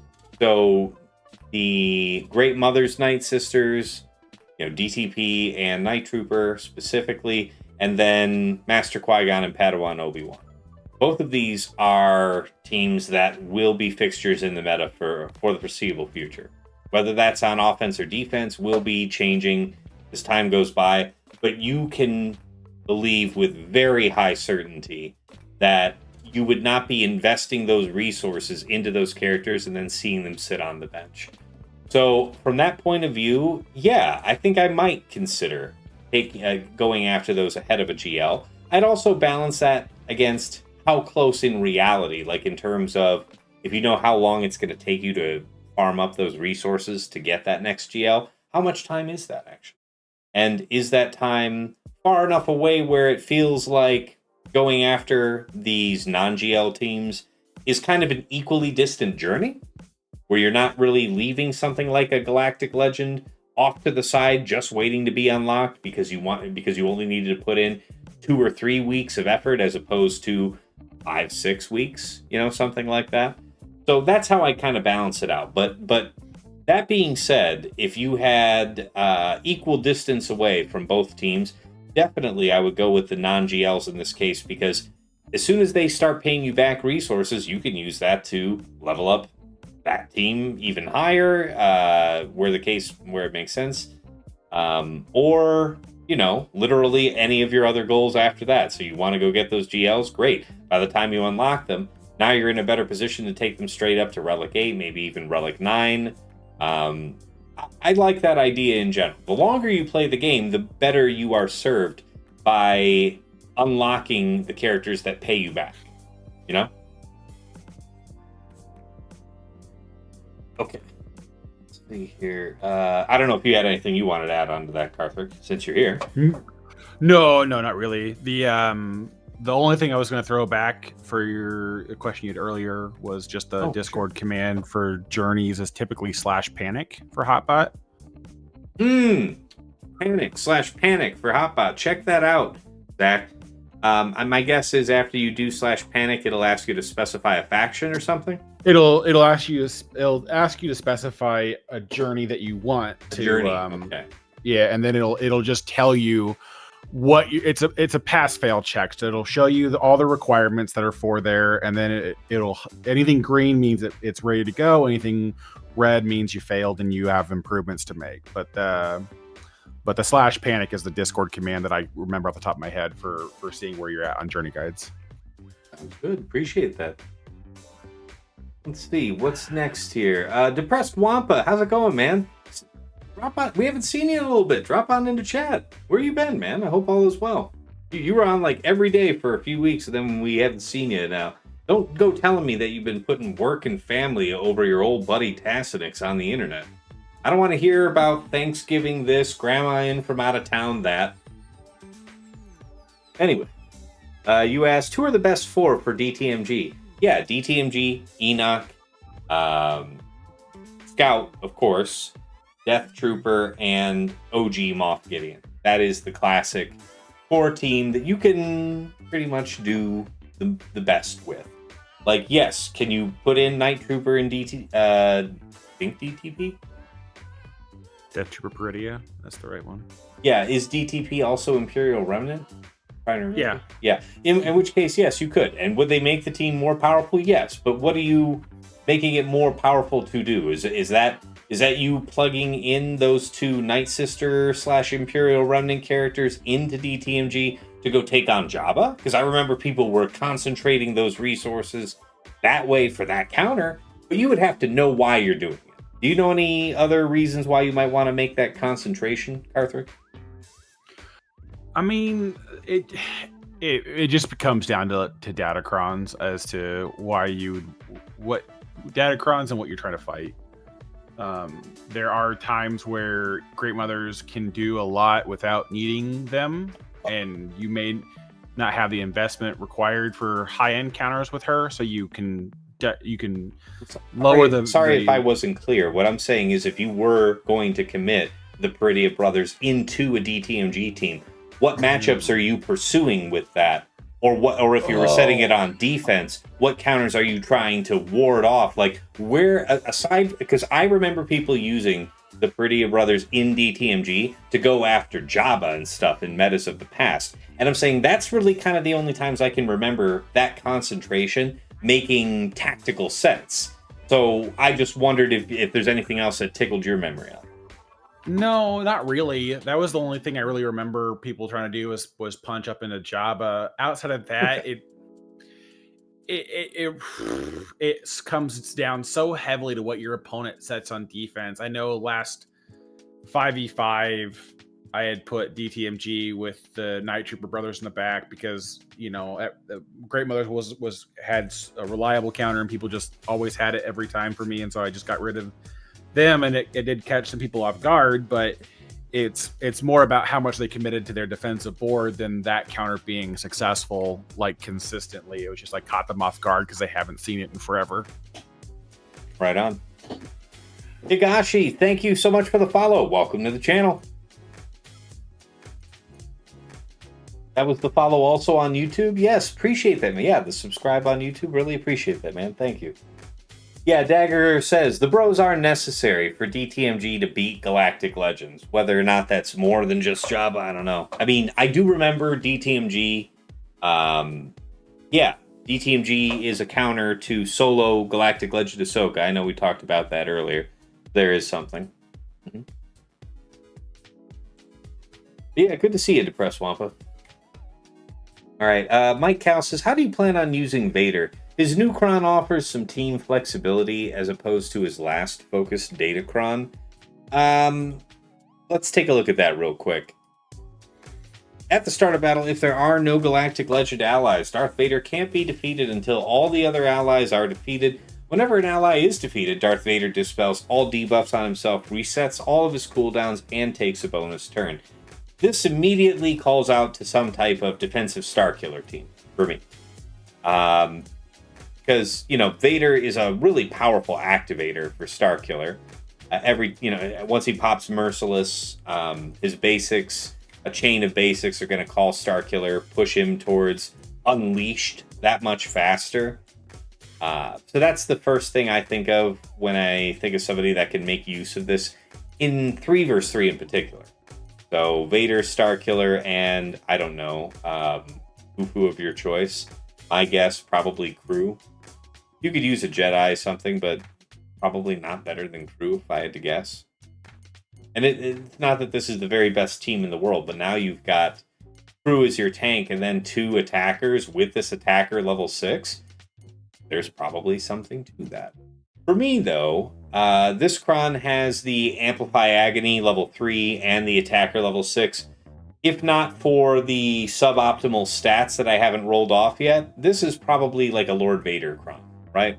And when I'm looking at my Darth Vader Crons, I'm mostly thinking about application with Lord Vader.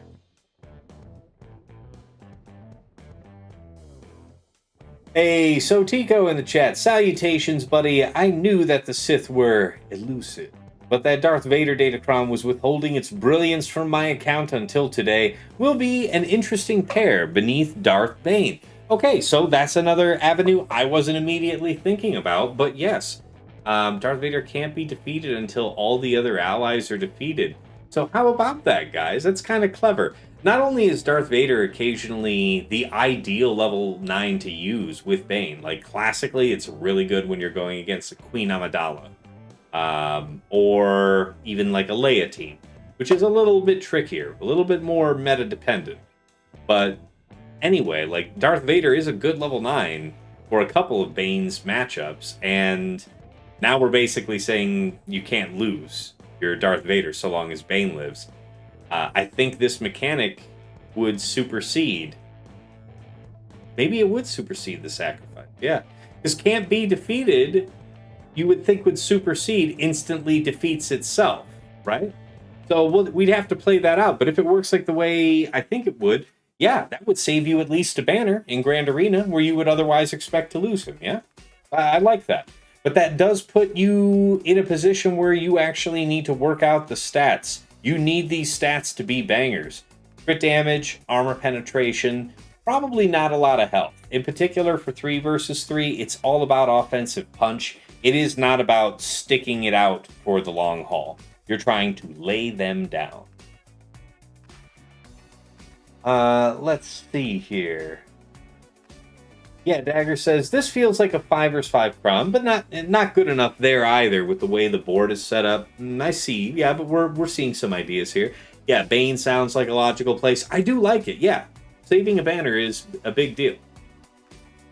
Loot Flash says, you might want Bane's companion to die? And yeah, when you want that cooldown reset and everything, it's true. There are a number of fights for which being able to use both of Bane's cooldowns, have the reliability that your side Sith is going to die, then get your cooldowns reset and be able to loop another 2 specials. Strong argument. Where you know that you need that, you would not want to be employing Darth Vader with the Darth Vader Cron. But where you're not specifically knowing that you would have to have, for example, if I was using Bane versus Slacker, let's say, I would be wanting my side character to die. I would want to be able to drop 4 cooldowns in exact succession, because I know that if the fight goes on much longer beyond that, it's not for me, man. It's not good for me. So where you know that you need the fight to pretty much be over after those first couple of 4 turns out of Bane, in which your side character dies and triggers that cooldown thing, yeah, choose a non-Darth Vader side. Otherwise, if you're trying to be banner conscious, that's an opportunity.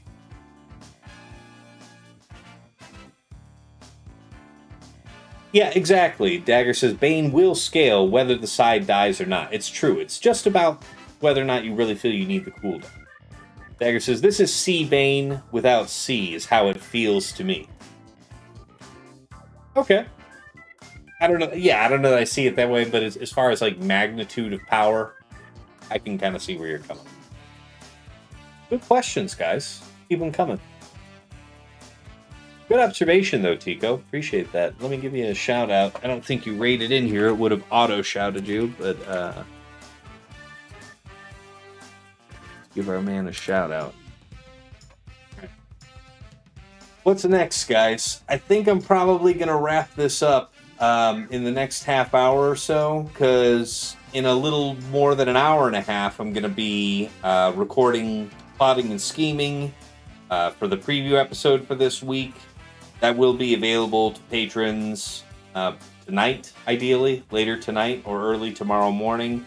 And then, yes, available to our general audience Friday morning this week. Why did that shout that out over on YouTube? Look at that.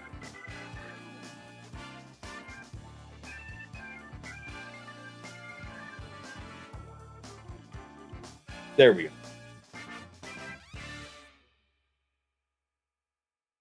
So yeah, guys, I'd say for the next 35 minutes, I'm yours. What else is on your mind? A lot of good questions today about Datacron stuff. And while he's here, feel free if you want to pick Carthrick's mind about anything. While he's duking it out, shopping in the flesh at Home Depot on Cyber Monday. Yeah, I'm sure that's just an adventure. It's very boring because they have pre-made bundles, but you can plug and play the bundles, but you have to go into each one individually, and then there's a lot of dumb things. Like you can only order 2 suites of appliances at a time, so you have to do 2 separate order. It's just a lot of dumb stuff. It's just dumb stuff. we thoroughly enjoy how they work. Let's see here. MDJR says, how are you managing / planning your mods for the new era system? Since 6 characters will basically unlock at the same time, I'm struggling on how to pre-build mods for them. So it's funny you should mention that. I'm not actually thinking about what they specifically need. I'm thinking about what my account needs overall. As a general thrust, I'm still on a pretty major defense kick. It would be the long-term goal for me to replace all of the health set. Not all the health sets. There are some characters where they have just an outsized health synergy, and for those characters, I'll keep them in a 2-piece of health. For example, Galactic Legend Ray. She's offense and health. I'm not going to switch that health set into a defense. I could. There's arguments for it. I'm just not going to do it because however much she could benefit from it, she's doing just fine in the health, and that defense is probably better served on somebody else. So anyways, outside of those exceptions, I'd ideally like to replace my health sets with defense, and we're a long ways off from that, but we put a real big dent in upgrading our tanks. So that's important to me. Offense sets, to a lesser extent, crit damage sets, I still farm, and still, from time to time, speed.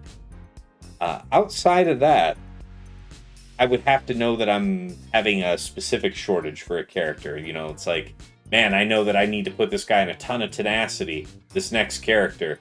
And when I check, do I actually have a good, spare tenacity set of it? Nope, I'm going to panic farm tenacity for the next couple weeks then. That type of thing. But like today, for example, was the first time in a long time that I spent all my energy, my mod energy, farming speed mods. It's been a while, like months. But yeah, I'd say just some remodding I was doing yesterday, getting ready for the new season. I have been starting to feel some stress on my speed mod. Everything's functional, but characters that I'd rather have at 330 I'm having to settle it being at 325, and that won't matter for most circumstances. It will matter for some. I'm playing against people that are also min-maxing and pushing for their counters to exceed my defenses, where just that much more speed will get the job done.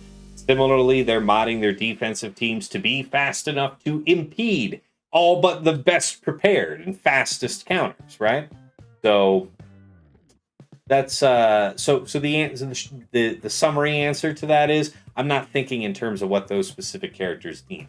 I'm relying on looking at where I feel that my roster is overall short on mods, shoring up those weaknesses, and then expecting that when I go to unlock these characters, whatever it is that I'm going to have to borrow and break off of other characters, I should be able to reasonably backfill if I'm doing my job correctly.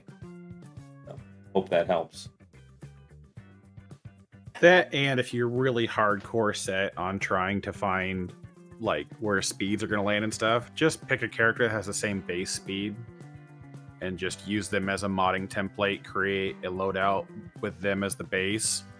It'll give you a decent idea, but with most of them, I can't even tell you where they're supposed to land yet. So, Fair. Option B is that. Yeah, and I mean, a lot of folks ask me whenever characters are coming up, like how I want to mod them. Honestly, guys, like until they unlock and I can play with them in game, and I can start thinking after I read over the abilities, what type of set. So, I'm thinking probably an offense set for the Stranger. First I'm going to equip, the way I would do it, really, if I was thinking an offense set, I would equip all 6 slots with offense. Then I'd go shopping for the 2-piece that I wanted. I don't know if this guy needs a lot of crit chance. I would look at his character sheet, and I would take him immediately up to Relic 8 or Relic 9, right? So I'd be working with real case stats for base stats. And so I'd see how much crit chance he needs. If he needs it, then the 2-piece is a crit chance set. Otherwise, I'm looking for, does he have synergies in his kit for health, for defense? Is there a preference? Otherwise, I'll probably skew towards defense since I'm going to have him at high relics, something like that. And then I would be shopping for 2 defense mods to replace 2 of these 6 offense mods in a way where I'm minimizing the losses of the other good stats. And then I'm looking at that set as a whole, taking a snapshot of it and thinking, okay, that's what that would look like in an offense set. Now let me fiddle with it again, just clear out those mods real quick. Or I could save that as a loadout, right? So I could easily pull them back on later, whatever. But then I'll look them back over in a crit damage set, just to see what that would look like. I'm not saying that makes sense for this character in particular, but I'm saying for an attacker, as an example, I'm feeling out what my personal spec is for these characters based on push and pulling real mods. So until these characters become, something that I can play with in game and actually put mods on and mix and match and all that, yeah, I usually don't have a solid recommendation. I need to feel that out. Mike Cal says, how are you planning to use the Rex/Nihilus/R2 focus datacron? Yeah, probably mostly with Rex or with Nihilus. And Rex would be like a Rex Crex 5s teams on defense. Or, probably just Treya with the Nihilus. I recognize that cooldown reduction when he's called to attack out of turn is activated by Sith Eternal. So maybe in 5 vs 5, you're doing like a Sith Eternal Treya team where that makes sense to concentrate all that way. That could be a real problem. But I don't see and Nihilus really spending a lot of time together in 3 vs 3 view. So that being said, Treya, make use of Nihilus for the most part in 3s. And then, yeah, Rex Crex 5s otherwise. So Tico says, so good news. I just beat Ahsoka with Ezra and Squad Arena with Bane Vader. I believe you. Dog, I believe you. And you say, I just remodded my Marin, trying to get all percent stats with no speed. Yeah, live the dream. That's what's up. And then you say, it's not the worst investment in the world to use to get 6 Buns characters to Gear 12 to use them as surrogates for mods. Yeah, I mean, mod lockers are always welcome. They're welcome to serve. Nice job, MJ, putting your third Omi on Bane. Bane's worth the trouble. Good stuff. Tass, are you enjoying Coliseum? It brought me back to the game. 10-10 game mode. Yeah, MJ, we've definitely talked about this on a couple recent streams. In terms of being a printer for Relic 10s for me, that's what I want from resources. And in that sense, it does the job just fine. As far as actually being real entertainment, it's not. It's not. I don't know who would seriously try to tell you it is. Like, no disrespect to the content creators that have put the trouble into learning these fights, learning what the abilities do, and therefore calculating an optimal, use of those abilities, an optimal attack order. I respect their willingness to take the mode seriously. But the mode isn't taking them seriously, and it isn't taking their efforts seriously, because I can put it on auto and fart my way to 95% of your score, if not exceed it just randomly, because that's how this is. So, yeah, it prints my Relic 10s, and if it was really just kind of like a tie-in meant to do that, I'd feel a little less let down. But yeah, we all saw the same thing. They build this as a major new form of content, a new thing. Something not only for you to earn Relic 10, but to make your choices for engaging in the era system meaningful, because you're going to have to really duke it out if you want to be successful in Coliseum. Not really. If you want to be in the top 10, you just have to be willing to spend as much money as your peers in the top 10. And the only reason you care about being in the top 10 is if you care about making a Relic 10 every 2 weeks, which, quite frankly, most players don't need. I literally have nothing else to advance on my account, so I need a lot, because I have nothing else to work on. For most people, there's an intelligent argument to be made for getting 2 R9s instead of, taking one character to R9 and then to R10. Rather have 2 R9s for a very large number of cases. And so all that's to say, Coliseum is a huge letdown as content, because it's not really any type of content to speak of in terms of something fun, engaging, but it is rewarding. And however much you resent that there's cost associated with getting a high era level, you only need to engage that added cost if you're wanting to make a Relic 10 every 2 weeks. If you don't need it that bad, then do it free to play.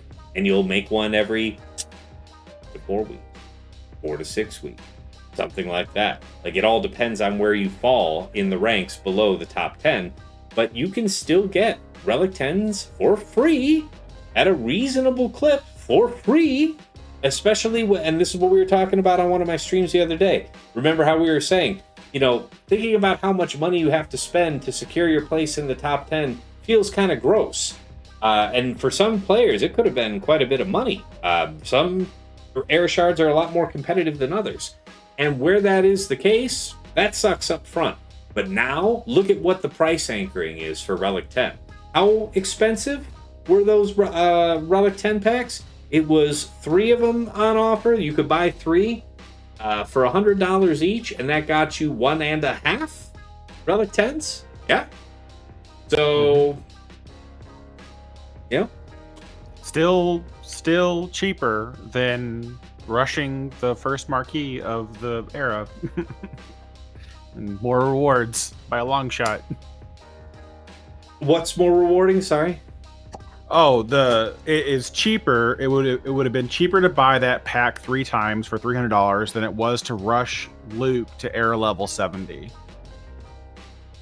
I think that the only way that that's actually true is if you're also including the shard cost, which I feel like for a lot of players in our previous marquee system, if you were the type that was doing the 6-star 10 shard thing so that you got your 7-star character at the end of that initial marquee run, if you were already the type of player that was doing that anyway, which a lot of folks are not, but I am, then I do think it's a fair argument to separate that cost.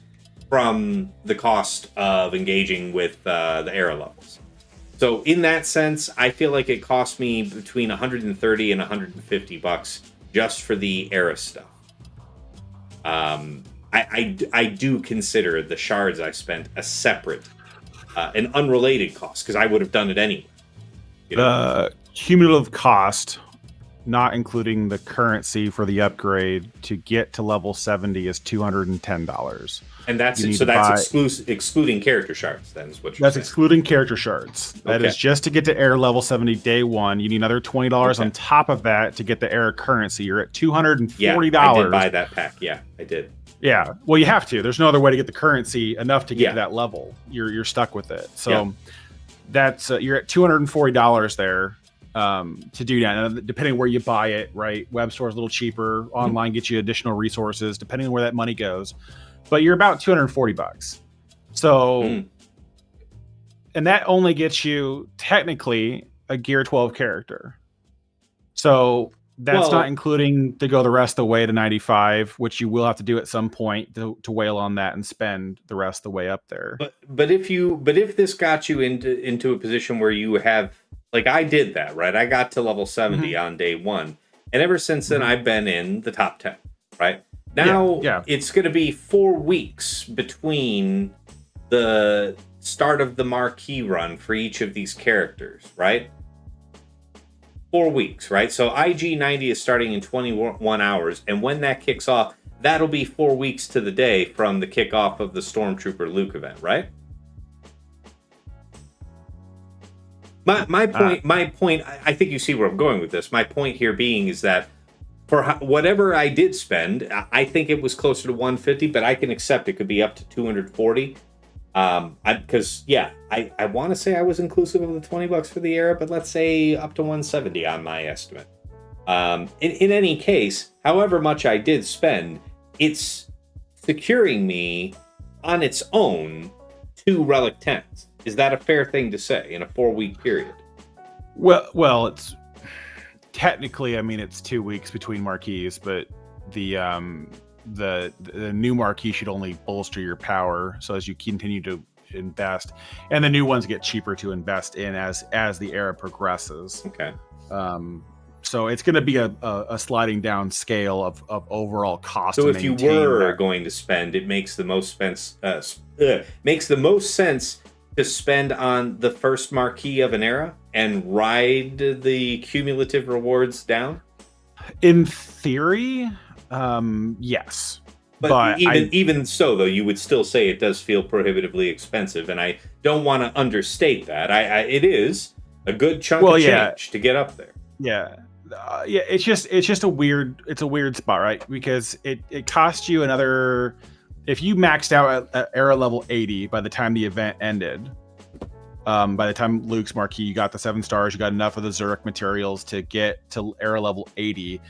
That would put you all in on the character after the first week for about another $35, right? So you're pushing $275 on that one, and you'll net out basically an extra 20 Relic 10 materials for the second week that the event runs, because right? You should get.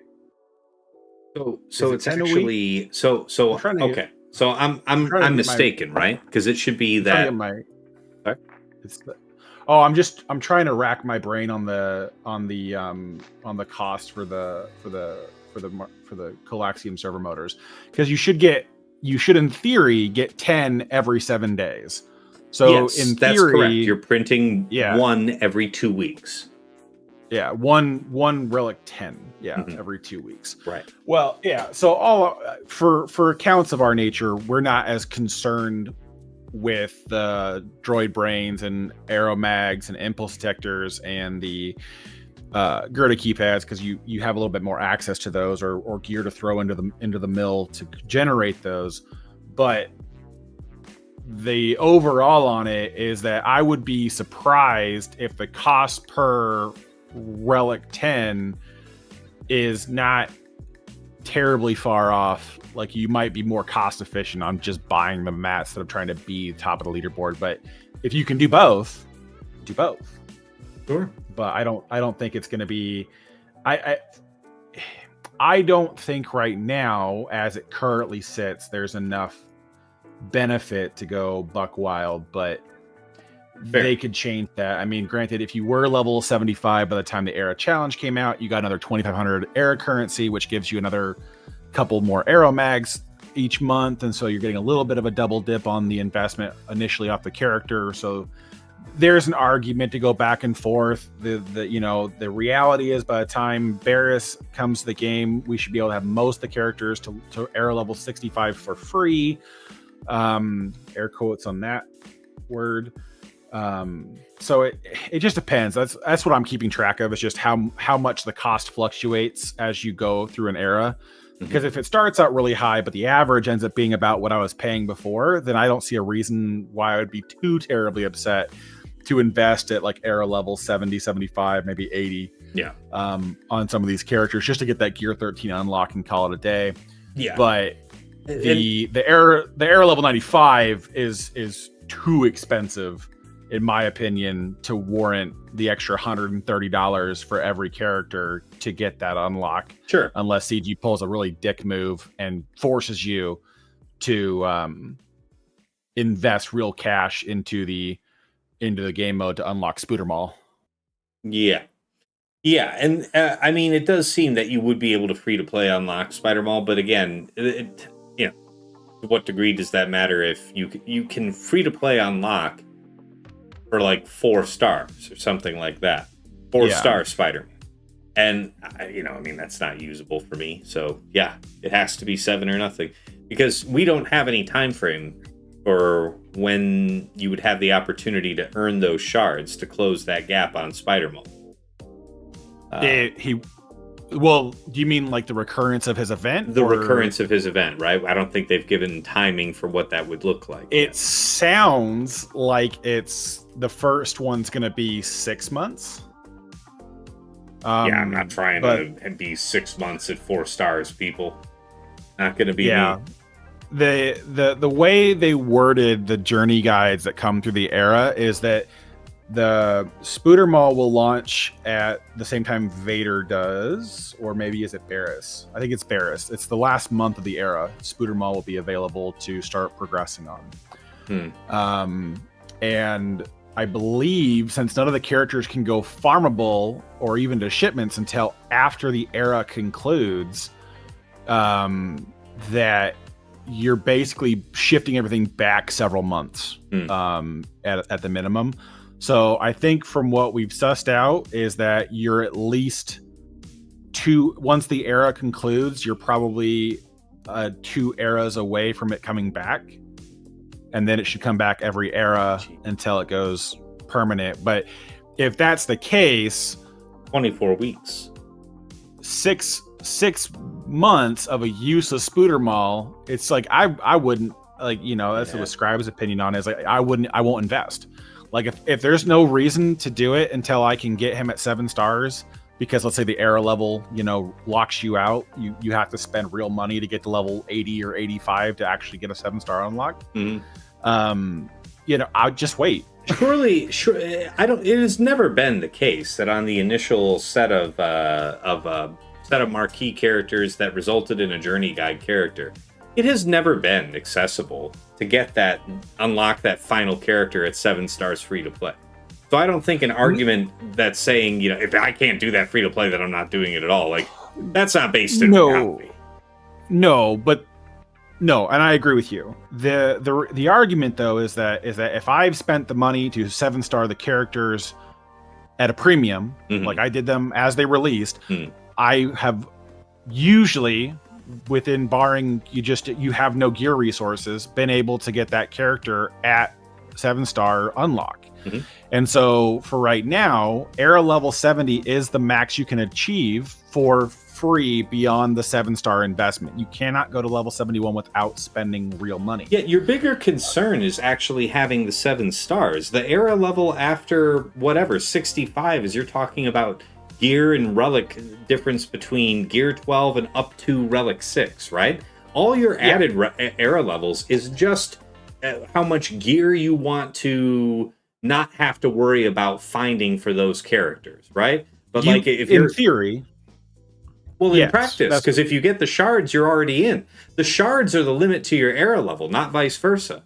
So if we assume that you're getting the shards, I don't think there's a real way that you're missing out. Like if you have 7 stars for these marquees, I don't think there's a real way that you're missing out on your 7-star mall first run. Spider Mall. In concept, yes, I agree with you. Okay. That should be the case. That if you 7-star the characters and you've got the 5 you need by the time Barish releases, and you're level 65, let's say, because that's what they said the free-to-play level was. And you're 65. You in theory should be able to do it. Now, granted, 70 should be the soft cap, because 70, even if you 7-star at the end of the event, you should get enough Zerk materials those Zerks, to take them to level 70 for free anyways. Yes. But if it's anything beyond that, you have to spend real money to unlock Maul at that junction. And that's the only thing where like people are concerned, is because a lot of the previous journey events, they, it's a relic, like Grand Inquisitor, it's a relic 5 unlock. It's like, are you going to make me have the relic 5 equivalent in era levels to be able to complete the event? And if that's the case, you can get bent, because I'm not spending that money in addition to just to get to this next character. Like I've already spent all the money on the shards. I've already spent all the money on everything else. We can absolutely agree that if you spent the money to have the characters all at 7 stars, and you spent exactly $0 into the era leveling system and just doing what CG has said, you should be able to achieve completely free to play is 65. And like you said, even just whatever events you limp your way through, you should get enough Zarek materials that you'll be able to take several, if not all of those characters to level 70, all free. I would be absolutely outraged if that as a minimum, your 7 stars and level 65 era level did not get you your 7-star unlock Spider Mall. If you're saying, like, I'm picking up what you're saying, if they're kind of sliding it in where it's like, technically, you can go into the event with your Gear 12, but, good luck clearing the event at Gear 12. Oh, no, poor Widow baby you don't have the gear to beat it, but you only have limited time before you don't have another chance to earn these shards for 6 months. I guess you'll have to spend some money. Like, I get it. That would be outrageous if that's the case. My expectation is that it is not. That's my hope as well. I'm concerned that they haven't been more clear about the intention, because I believe Sig data mined a while back, and by that I mean like last week, that the first tier for the 4-star unlock is era level 40. I want to say that he and then did a theoretical build beyond that as to what the other ones could incur as a possible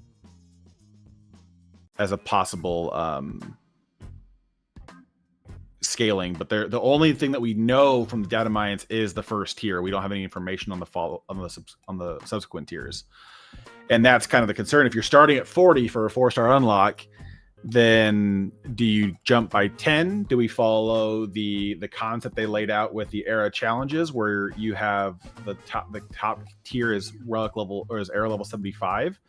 Like we don't have a lot of frame of reference right now for what where we cap out at, I guess. Sure. Good thing to keep our eye on, though. I appreciate you bringing that up, Carter. That's a really good point. But yeah, that's my only concern, is like if we have to actually offload real cash to get to a era level easy enough to win, then and get your 7-star mall. Yeah, it's robbery. Yeah, it's robbery. Yeah, because it's like I've already invested the $130 per character, give or take, for the for the shards.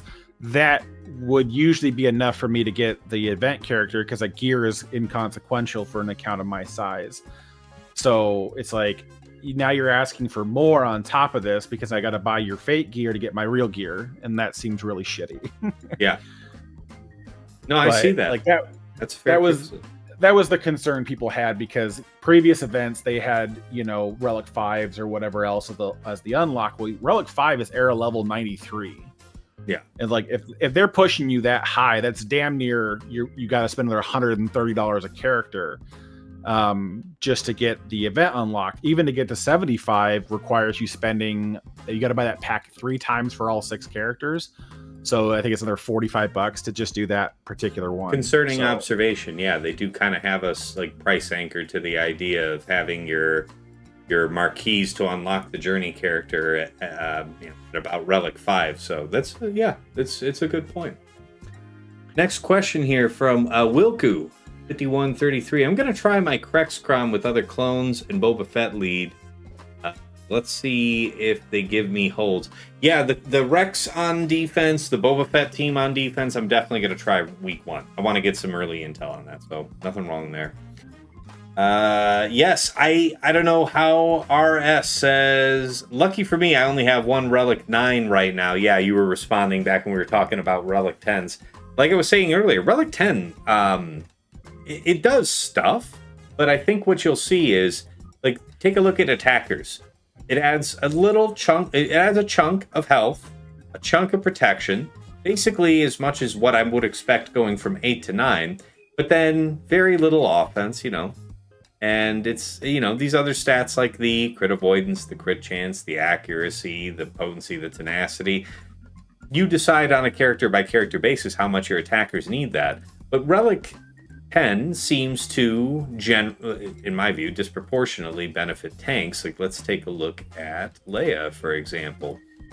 Leia is a big beneficiary. You see this huge chunk of health and protection. Obviously, an easy one to go for would be JML for the same reason, right? He's high on a lot of people's list because in terms of producing real value in terms of damage, yeah, man, all this added protection makes the coin from JML's lead kick. It's a significant amount of damage, but there's a couple caveats here.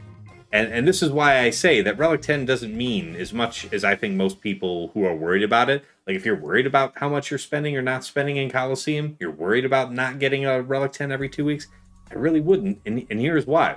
Like, for JML, theoretically, super high value because all that protection results in more true damage from his leadership ability.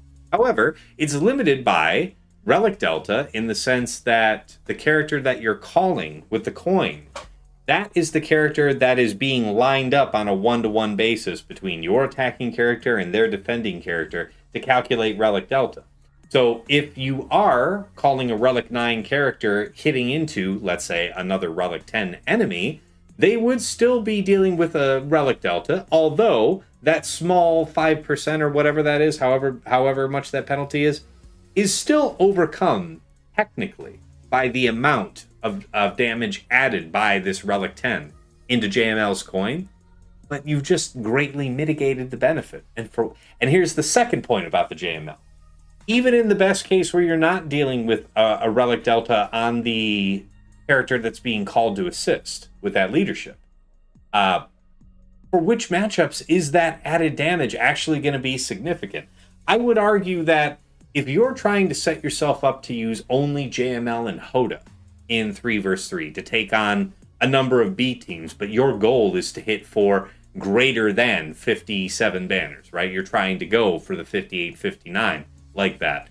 So, I guess in this case, like a 58, right? By dropping one character. Okay, fine. You can absolutely have that intention in mind. But as far as winning a team, full team versus their team, a matchup that you weren't winning before, maybe Lord Vader. Because Lord Vader is classically dealt with by JML. There are times where Lord Vader can have the upper hand, but part of one of the ways that you can lose that matchup is your coins don't have the oomph to put people down in a timely fashion. That might be one of the only real case matchups where I could see this helping. And even then, that's only a worry based on the meta. So that's why, everybody's asked, a lot of folks have asked, why did I go with the Relic 10s I did? And I've answered you for Ahsoka and Rey. These were guild asks. Ahsoka, purely, I did because of the guild. Rey, I actually liked for my own reasons as well, because, as I said at the start of the stream, if you weren't here, just the stats that she was given by this Relic 10 alleviated how much stat budget I was assigning to her health. She was at 240,000 health at Relic 9. She's at 245 with that same setup as it was when I put her at Relic 10. Then I got to do some remodding, right? I got to shave a little bit of that health back, still stay at the 240 mark that I more or less wanted. Yes, the added health would have been nice, but by trading it away, I picked up 10 speed and another 100 offense. And I'm happier with that exchange. So that's another useful way to think about Relic 10 is I would prioritize thinking about tank characters, certainly GLs at the top of that list, to make the absolute most efficient use of it. But aside from that, I think about how it can alleviate crunches for you on modding or shore things up, like how I just explained that it made my modding task easier for Rey. Fatal is very much interested in Marinette Relic 10. He did that as his first Relic 10, but he did that just before we were seeing how powerful like this attacker level 6 ability is. So for the next 4 months, that's probably not going to do a whole lot for him, that Relic 10 choice. But in the future, having this added tenacity, the smidge of added armor, the crit avoidance, and of course the life total, the heavily the big add on protection because you're modding her for protection. Yes, this is a solid long-term buy. But I hope that this particular discussion showing you that we're talking about some pretty nuanced gains. All right.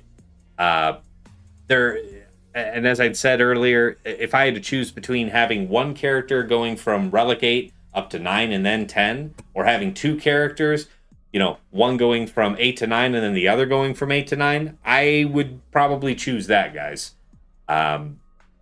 Relic 9 is much more accessible. I've gone crazy putting like 15 plus on my roster during the off week. It's nuts.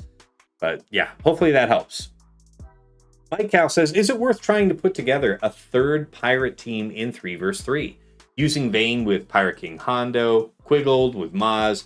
Is Silvo lead also viable? You could force it into happening, but I don't think it's really happening. I think you have 2 real pirate teams, and then while you could technically make one, maybe while you're also pairing it with a long text pirate level 6, you've got enough combination of sheer abilities flying around that you might have that third weakest team strip a banner or two. But we're talking about something like a BC tier team. I think you've got your 2, and hopefully, I mean, this is certainly the case for where I'm at in Kyber 1. I definitely have enough teams at my disposal, and I'm hoping that you would too, where you're not reaching for something as deep down in the bag as a B or, as a C tier team. Okay, guys, it has been my pleasure taking all of your questions, and I think we're going to get ready to wrap up here because in just under an hour, I got to get ready to record Plotting and Scheming, so get something to eat and get ready and all that. Karthric joined us here, just dropped in during the stream. Before I get ready to wrap us up and raid us out, Karthric, anything you'd like to say to the good people? Not a hell of a lot, to be honest with you. We're just cruising the last couple of weeks here of the capital gains calendar year, so we'll just kind of see how things go. I'm interested to see what Datacrons are doing and go from there. Sounds good. Yeah, Cowsley, thanks for the stream. Yeah, my pleasure, guys. Glad to be here, and like I said, I feel like I owe you this one because for the first 2 rounds of this week, I'm going to be out of town. If you weren't here at the start of the stream, I'm going to Disney World with the family. We're leaving tomorrow morning. We'll be back late on Saturday, which means I should be in a position to hopefully stream round 3 on Sunday night. But of course, you all know that the information for that will be shared on my Discord. Here's the link if you're not already there. We've already shared it a couple times. Hey, Gamrot says, great stream. Appreciate that, guys. Really love to hear that. Really. Glad it was of help to you. That's what we're doing. Philip says, love these streams, man. It's a good listen while on my commute home. I'm really glad that you guys like these Q&A streams so much, really. I get a lot of requests for these, you know, when I'm streaming just regular Grand Arena or just getting DMs on Discord. Yeah, you guys really like these, so I'm hearing it, and I try to do them when I can. I'm glad you guys get so much out of it. All right, so yeah, there's a link to my Discord. You already know I'm here live at twitch.tv/Tassenix, simulcasting as well from my YouTube channel, Tassenix Gaming, where if you've not been there before, do check it out, because there are, there are any number of videos that would be very interesting for a upcoming Grand Arena player. Stuff like the aforementioned how-to mod guide series, starting, from you knowing nothing about building up your modding collection, taking you all the way through advanced topics. Stuff like the GAC Omicron tier list, the Datacron set guide, now for the new Datacron set 25, mod guide videos talking about how to mod characters and factions that you've requested, and a whole bunch more. Anything that you enjoy on the YouTube channel, please hit like for that video, hit subscribe to the channel if you want to see more. Really appreciate that. And of course, I do have to say, it is a rebroadcasting point for my Grand Arena focused podcast, Plotting and Scheming, that I make with my friends Dagger, TJ, Sasha Aisha, and Fatal, wherein we break down how we dealt with combat in the last week of fighting in the thereabouts of the top 100 Kyber 1. I've got to think of a less wordy way to say that. Hit the point.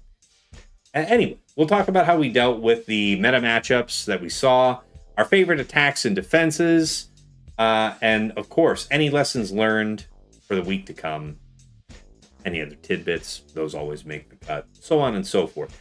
That show is native to Spotify, but again, repeated to YouTube, wherever you catch an episode. Check the description. There is a link that you can use to plug into your preferred podcast program and listen to us that way. And yeah, following here on Twitch, subscribing on YouTube, absolutely the best ways to support the channel. Thank you guys so much. The channel is still growing. I appreciate your growing interest, so thank you. And of course, if you want to go above and beyond the Call of Duty to support the stream, there are a few ways to do so. I have a Cash App, that is $Tassenix. I have a PayPal, which is tassenix@gmail.com. And if you want to get some enhanced scouting power for your own Grand Arena, early access to my content, including Plotting and Scheming, and some other benefits besides, you may be interested in checking out my Patreon, patreon.com/Tassenix. For any upwardly mobile Grand Arena player, there is something there of interest to you. At $5 a month, you enter the TAS House at the VIP access level, where you get early access to the Plotting and Scheming show. That's coming out, again, to our general audience Friday mornings at 8 a.m. But patrons can have it as early as Monday or Tuesday night, depending on when we're recording, giving you that early edge going into the first round of the week.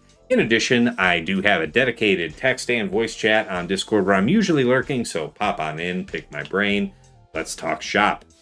Thank you so much to Andrew, Banja, Boba Iza, Deadpool Kyle 28, JJ's Productions Twitch, Johnny B. Ottawa, Jobin 4527, Miasmal, Mus Ross, Raise Malbus, Sam Vimes, Sheepdog 47, Squed, Stark Strategy Gamer, and White Wolf.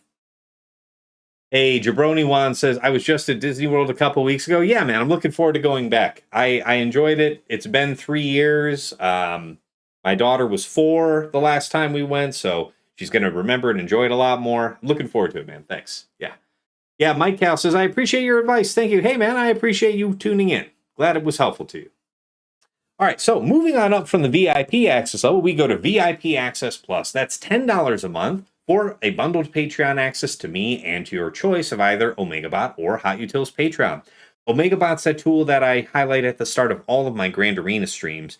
It's the one that gives you those graphs, giving you an easily understood sense of what your opponent's tendencies are, offensively and defensively. Anybody can use that tool for free to scout their opponent's last week of Grand Arena history, but only patrons can build out a custom report with any number of weeks. You get a downloadable HTML version of that report with links that you can click, taking you right back into Swugga.gg or Insight, whichever one you use, just helping you further minimize your scout. Alternatively, you might go for the Hot Utils Patreon, aka Chili subscription, which is your #1 tool for mass mod management and loadout creation. No other tool lets you switch so easily between your Grand Arena, TB, TW, and Raid mods. You can use it like TJ and Fatal do with the powerful automation feature to comprehensively remod your roster. You can slice through hundreds of mods in seconds, help out your guild in TW. Whole bunch of useful stuff in there. No wrong way to go with VIP Access Plus. Thank you so much to Aussie Mike, Darth Solea, Calidus Invictus, Esh Sotnikam, JJ's Dad, Frick Frack Paddywhack, Ganroth, I Am Arj, Mr. Tony, Shake23501, Single Malt Jedi, Snack Attack, Striker, Supermard, Trouble Fingers, and Zoltre. At VIP Access Premium, that's $15 a month for the Double Bot bundle. So Patreon access for me, Omega Bot, and Hot Utils, all under one subscription. Going out and getting these bots anywhere else costs the same as this bundle, which is why so many of my patrons say this is one of the best values in all of Swugga.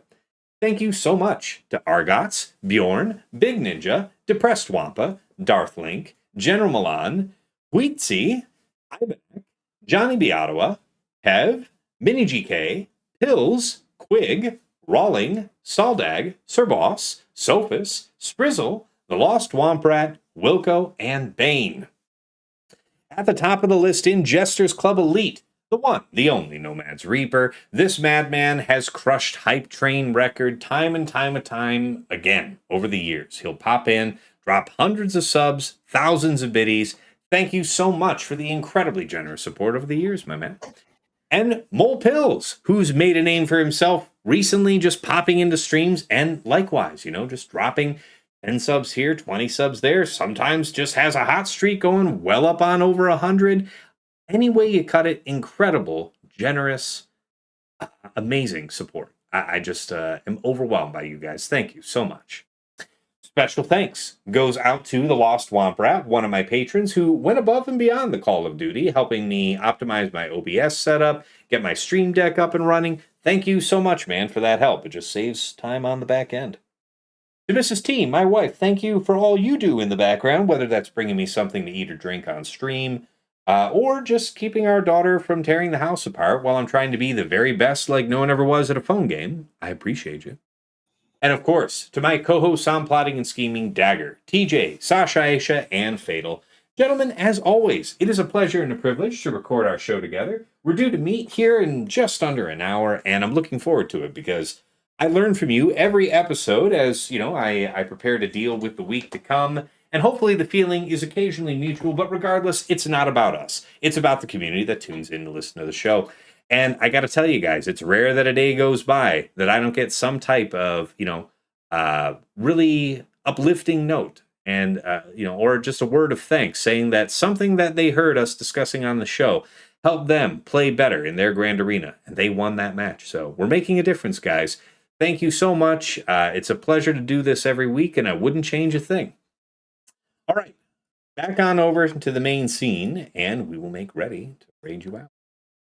If there's somebody live on YouTube, who do we got? Sotico's live. Absolutely. Let's send you guys over there. Sotico, thanks for watching us earlier. We'll go ahead and return the favor here on YouTube. See if you're also live on Twitch. But anyway,